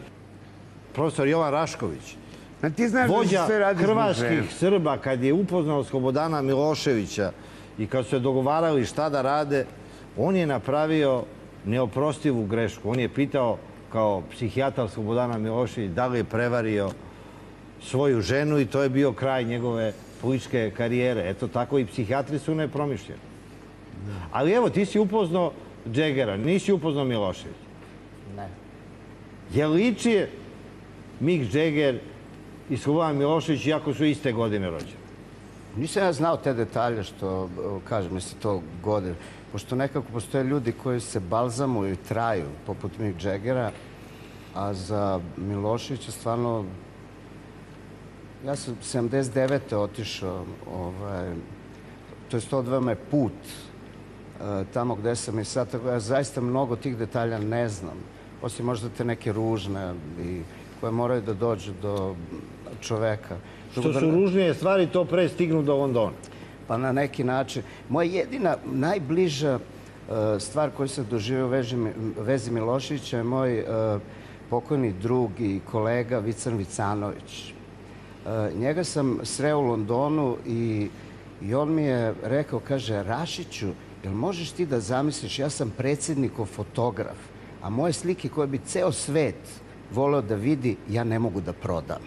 To je jedino najbliže što sam razumeo. Vican Vicanović je bio moj najbolji drug i on je u jednom času bio lični dvorski fotograf i Slobodana Miloševića i Franje Tuđmana. Miloševića je upoznao sam. A ja sam ga upoznao s Tuđmanom. Pošto Tuđmana sam jedan od prvih koji ga je upoznao još 80 godina kad je izašao iz zatvora, kad niko nije smeo da mu dođe u kuću. Ja sam pitao Tuđmana kad je postao predsjednik Hrvatske da primi Vicana Vicanovića. Vican je tako šarmirao Tuđmana da je odmah iz kuće krenuo s njim na letovanje u Dubrovniku, u vilu Ruže Pospiliš Baldani. On je prvi čovjek koji je uspeo da te političare koji su bili omraženi tad predstavi ko neke rock'n'roll zvezde. Žao mi je što je umro i nikad nisu objavljene fotografije koje je cenzurisao Slobodan Milošević, gdje je on podgovorio Miloševića da puca iz pištolja. Ima jedna fotografija, Milošević je obukao radnički mantil i rekao mu da legne ispod svojih kola i dao mu šraciger da popravlja kola. Nažalost, te slike nikad nisu se pojavile, iako bi u tim najmračnijim vremenima predstavile Miloševića u tom ljudskom liku. Vi znate u Hrvatskoj kad se pojavila ona monografija Tuđmanova u izdanju Globusa, gdje je Vican slikao Tuđmana koji je već bio predstavljen kao diktator u kupaćim gaćama, kako on pravi roštilj u Dubrovniku i imali su neki odjek medijski u to vreme. Je neki rocker postao političar u Hrvatskoj? Bome ne. Jedan član grupe Film postao je prvi hrvatski diplomata u Beogradu. Da, ali je bio Davor Štern koji je svirao u Zlatnim akordima. On je bio i ministar i u INI. Direktor INE. Da, on je naftaš, ali to je opet biznis. A da, to je više biznis nego... To je više biznis, nego rock i više nego politika čak. To je baš biznis. A ti rekao neko od ovih političara koji su vladali Hrvatskom da je dolazio na tvoje koncerte, na koncerte Bijelog dugmeta? Ne sjećam se da se ikad... Meni je to govorio recimo Braco Cigan koji je Malnarov bio prijatelj u onoj emisiji znamenitoj na TV, kako se zvala ona? Noćna mora na Z1 što je bilo. On je dolazio recimo na Plesnjak gdje smo mi svirali, ali bih mogao zato reći recimo da sam, kad govorimo već o političarima i glazbenicima, da sam svirao Titu, recimo 1970. u Domu omladine, ono kad se okupljali svi i svirali njemu za rođendan, jel? Bili smo tada Josipa Lisac i mi i svirali smo mu i Bam Bam Babalu Bam i Život moj mu je Josipa Lisac pjevala, a mi smo je pratili, pa čak smo svirali sa Kudom, oni su plesali, a mi smo svirali Lepet je Zagorje zelene, u ska varijanti, recimo. To je sa Titom bilo. Tuđmana sam isto upoznao prilikom proglašenja samostalnosti Hrvatske na onom koncertu u Lisinskome. Upoznao sam i Mesića, a Josipović je bio kolega glazbenik, mi ga znamo, s nama se muvao po Midvemu i tako dalje. Naš predsjednik svira sa baretom. Iz Majki. Našim najvećim rockerom. Znači, Ivo Josipović. Tako je. A on se predstavlja ovdje kao neki klasični kompozitor. Pa jeste, on je profesor glazbe, ali... A je li Ivo Josipović bio rocker? Ne, nije, ali volio i Beatlese, Stonese, sve to pratio. Rock'n'roll je ipak civilizacijska tekovina i rockeri mogu da postanu i predsjednici države sad. Zašto da ne? Pa recimo, to je Clinton na neki način. On je svirao saksofon. On je svirao tenor saksofon. Ja se sjećam, recimo, to nije bilo popularno ili uopšte se nije dešavalo da su političari odlazili na koncerte. Ali ja se vividno sjećam gospodina Branka Pešića u prvom redu na koncertu prvom Ajka i Tine Turner u Beogradu. On je bio prvi red, da. Prvi red je sedeo. On je bio uvek u prvom redu. Da li u Skadarli sa kafanskim pevačicama, da li u Hali Pionir kad je nastupala Tina Turner. Meni dao jednom kartu u Kozari na festu za kad gori ona kuća, Towering Inferno se, znaš ono puno zvezda, onaj film. Dobio sam kartu od njega, gledao sam film. Ali on je nekako bio tu prisutan kao predsjednik Beograda, naravno, u to vreme. Inače, ko je dolazio? Ja sam doživeo, kad sam bio ovde kao fotograf Amy Winehouse, da je predsjednik bio na koncertu. Sjeća se AC/DC kad su bili na stadionu JNA. Ne znam da li je bio... Tadić je primao sve od Stinga do To su sad te novije kao varijante. Ja slučajno se nađem ponekad u tome, ali to nikad nije postalo to kao nešto da dolaze političari na koncerte. Ili mi nismo znali bar. Beograd je daleko veći brend od Srbije. Prelazile su vojske, rušen je, obnavljan, najmanje je bio pod Srbima. Sad smo se mi bili uvredili kad su Bugari objavili neku monografiju da je Beograd najčuveniji bugarski grad. I ovdje su svi skočili da kaže evo ova bugarska propaganda, šta će njima pasti na pamet, a mi koji smo imali nesreću da smo čitali koje kakve knjige i da znamo matematiku, smo skrušeno ćutali dok prođe Oluja, jer je Beograd bio 300 godina pod Bugarima, a pod Srbima jedva 150. Pa jeste, Beograd je bio pod bugarskom vlašću, čak je i imenovan često Alba Bulgarika, tako da to nije nikakva tajna. Beograd je od vajkada uzimao kogod je mogao, kogod je hteo i ko je prolazio vuda, mnogi su prolazili. Ključ takvoj priči je Dunav, zato što je Beograd faktički centralni, da uzmemo od nacista da pozajmimo tu kovanicu, centralni deo, u stvari glavni grad Dunavskog rajha. Beograd je imao tu priču i za vreme cara Samuile, dakle, ovde je stolovala bugarska vlast, pa čak i kad je prvo pominjanje Beograda je u stvari pitanje papskog pisma kojim on želi da smeni bugarskog episkopa Beograda zbog nekakvog nevaljalstva. To je prvi pomen imena Beograd. Da. I to je onaj deo, to je opet interesantna priča, jer kažem, koji god kamen u Beogradu podignete, dođete do nešto potpuno neverovatno i nesvakidašnje. A taj opet papa je u stvari ona papisa, jedna jedina u istoriji u kojoj čak i negde Sveti Oci Vatikana prihvataju da je on bio kontroverzna ličnost, ne prihvataju do kraja da je bio žena, mada neki izvori govori da se papa porodio pre vremena. Tako da je i čudan papa i čudan povod dalo, eto, prvi put povoda za pominjanje imena Beograd. I mi sad slavimo Dan Beograda upravo po tom pismu, tako da je to jedna isto malo čudna priča. Da, mnogi narodi polažu pravo na istorijsko sećanje na Beograd, a to je upravo ono što je jedna vrednost ovog grada, što on baštini toliko... Da ne valja taj Beograd, ne bi se otimali svi oko njega. Pa to je zaista tako. Zaista je tako. Drugo, da vam kažem, neprekinuto trajanje od 7000 godina. Često pitaju ljudi, zar nije Rim večiti grad ili večni grad? Ti si u svojoj seriji, u knjizi dokazao da je Beograd večiti grad. Da je večniji i od Rima. Večni, za mene, to sam više puta rekao, ne bi da budem dosadan. Kad se kaže za nešto da je večno, to je za mene nešto okočano. Večna je pamet ili večno je, ne znam, večno ćemo se sećati, dok je večito nešto što deluje mi kao otvorena priča. Izraz je nešto drugačiji.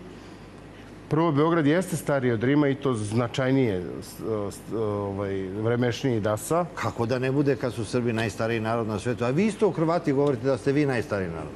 Kad je počeo ovaj rat, izašli su u Beogradu knjige Srbi, narod najstariji, da smo mi od ameba, a odmah sam video da su i kod vas se pojavile knjige da ste vi stariji od svih naroda na svetu. Je li tako se nešto? A da. Izdavač je bio isto. To je pravo malih naroda. Da se proglašavaju najstarijima i najvećima. I najveći na svetu, je li tako? Da. Ali činjenica je da jedna jedina rupa u istoriji Beograda, dakle potpuna rupa istorijska, je upravo vreme kad su došli Sloveni i zauzeli uz pomoć Avara ovaj deo Podunavlja, evo, tih 200 godina skoro pa ništa ne znamo. To je jedini deo koji ovako deluje kao tišina. Dok je... Kad mi kopamo te rimske ruševine i hvalimo se da je, ne znam, 20 rimskih careva bilo Srbi i vidimo te ruševine, vidimo taj užas, nikog nije sramota što sve te gradove i sve te kipove, sve to uništili Sloveni. Pa jeste i Aleksandrijsku... Kad su ga oslobodili ili osvojili? Da. Pa dobro, i Aleksandrijsku biblioteku su srušili hrišćani, nažalost. To ne služi nikome na čast. Mislim, uopšte ko ruši, a u Beogradu se mnogo rušilo, nažalost. Koliko puta je Beograd srušen? Pa kažu do temelja preko 30 puta. Da podsjetimo naše goste, dešavalo se u istoriji da sruše Beograd zbog materijala građevinskog, prenesu, sazidaju Zemun, onda dođu Turci pa sruše Zemun, vrate kamen nazad. Dakle, nije bilo lako ni kamen biti ovde često. I kamenja teško kamen u Beogradu, a o ljudima da ne govorim. Jedna divna anegdota koja mislim da odgovara zabavnom karakteru. To je čak jedan pokušaj turskog izvoza pasa lutalica u Austriju preko puta. Čekaj, Turci su htjeli da pse lutalice izvezu iz Beograda u Evropu. Da, pošto je bilo toliko pasa lutalica, nasrtali su na narod i valjda neki diplomata već bio izujedan. I turski paša, komandant grada, da nalog mudar, ne da se pobiju psi, jer možda ih je čak i voleo, ne znam, nego da se oni lepo pohvataju i da se u jednom maniru neka se izvezu u Evropu, da ujedaju Evropu. Tako je, da se presele preko puta u Zemun. Evo, mi bi mnoge Srbe mogli da izvezemo ove najveće Srbe u Evropu, kad bi ih htjela, nek ujedaju ti psi lutalice Evropljane. Ali neće da ih prime, zatvorili su granice. Oni samo pokorne i fine Srbe primaju u Evropu. Ništa od tog posla. Pa čak ni od ovog nije bilo ništa, zato što su psi odvezali se negde na polovini reke i zaplivali nazad ka Beogradu. Tako da nisu i oni htjeli napred. Kako da psi lutalice napuste Beograd kad je Beograd njihova prestonica, uvek bila i ostala? Apsolutno, da. Tako da postoji puno interesantnih priča, pogotovo o tom 17. veku. Vi ste pomenuli Drury Lane, ako se ne varam, londonski teatar. Da. Interesantno da je tamo, recimo, negde početkom 18. veka tamo održana opera. 50 nastupa je bilo, Opsada Beograda. Steven Storas je kompozitor. Inače, došao sam konačno do tih nota, baš jedva čekam to da vratim u život. Mozartov učenik. Dakle, Opsada Beograda 50 puta u Londonu, u Dublinu i čak u Njujorku gostovala. Eto, kad pričamo o muzici, i eto, Beograd je, dakle, imao svoju operu i pre par vekova. Ovi narodni neprijatelji pišu neke istorijske knjige kako u vreme rokokoa, raskoši na evropskim dvorovima su srpski vladari spavali u slami, knez Miloš i ostali velikani, ali evo, otkriveno je da je i Štraus svirao u Beogradu na lepom plavom dudu. Jeste. Pa jeste, zašto da ne? Da je prvi nastup Franca Lista bio u Kaštelu u Ečkoj, da je prvi nastup Lučana Pavarotija bio u Narodnom pozorištu u Beogradu. Nismo mi mimo Evrope kao što nas drže. Austrija, pogotovo Austrija i Bečki dvor je uložila pre svega ogromna sredstva. Dakle, pričamo o delu početku 18. veka kad je u Beograd, verovali ne, stizali su porezi ubirani iz čitave Evrope jer je bilo odlučeno da se Turci više ne puštaju preko Dunava. To je posle čuvene Bečke bitke doneta odluka. Ali ko je izbacio tu istoriju da smo mi 30 godina na početku 18. veka bili deo Austro-Ugarske bili smo kraljevina, da tih 30 godina ne spada u onih 5 vekova po Turcima? Ali vidite, ne samo što smo bili deo, nego smo imali, dakle, bili smo kraljevina pod Habsburškom kapom i kralj Srbije je bio Karlo VI i naravno istovremeno je bio i kralj, odnosno car Austrije. To je tih 30 godina. frapantnih, potpuno ih nema, ni u udžbenicima, ni bilo gde, a to je upravo deo kad je Beograd verovatno bio najlepši u svojoj istoriji, jer su tim silnim građevinskim radovima koji su vodili Beograd ka baroknom izgledu, tim radovima je predvodio Nikola Doksat de Moret, čuveni Švajcarac koji je nažalost i nastradao u Beogradu. Pošto je bio optužen za veleizdaju kao general, jer je predao niš Turcima. Odsečena mu je glava. Dakle, najgora moguća smrt koja sa najvećim poniženjem. Dakle, to je optužba bila za veleizdaju. Aleksandre, ti si proučio te knjige starinske, te arhive, sve si proučio. Jesi li negde našao dokaz da je neko nekad Beograd nazvao Mali Pariz? Ja sam samo pročitao onu definiciju, belešku Korbizjea da je Beograd najružniji grad na najlepšem mestu na svetu. Da, ja nisam našao Mali Pariz, mada da vam kažem, u Bojemskom Beogradu, u kojem su se najvažnije... To su Beograđani pričali sami za sebe i ljubomorni što su svi Bukurešt nazivali Mali Pariz. Ta otimačina postoji, naravno, i ako ništa drugo zbog Orient Ekspresa, koji je menjao svoju rutu. Čas je išao preko Beograda, čas preko Bukurešta. Naravno, ta dva grada ne mogu da se porede. To jednostavno nije u redu da slabiji tuče jačega, odnosno obrnuto. U pitanju je otimanje bojemsko otimanje o... Više nema otimanja. Beograd je posle svega, posle užasa, stradanja, priznata prestonica slatkog života u Evropi, prestonica greha. U Beograd se dolazi kao na safari. Siniša, dolaze Slovenci, Hrvati ovde. Vama je trebalo u Zagrebu da napravite jedan splav 30 godina kad smo mi već imali 100 splavova u Beogradu. Je li bio jedan splav na Savi kod vas? Samo jedan? Jedan. Je li imate sad više? 2-3 splava? Nemam ni tog jednoga, ja. Čekaj, ni tog jednog više nemate. I šta ćete vi? Dođete u Beograd da uživate. Sandra Afrika, da ne zaboravim. Predstavno-naslednik Austro-Ugarske krune, dakle Rudolf inkognito dolazi u Beograd. Dakle, ta reputacija Beograda je... Kao grada greha, a on se poslije ubio sa Marijom Večerom. Jeste, nažalost, sa dijagnozom sifilističar. Dosta predavanja iz istorije rastaraćemo gledalce. Zašto su nas lagali onoliko u školi kad sam ja ovde bio?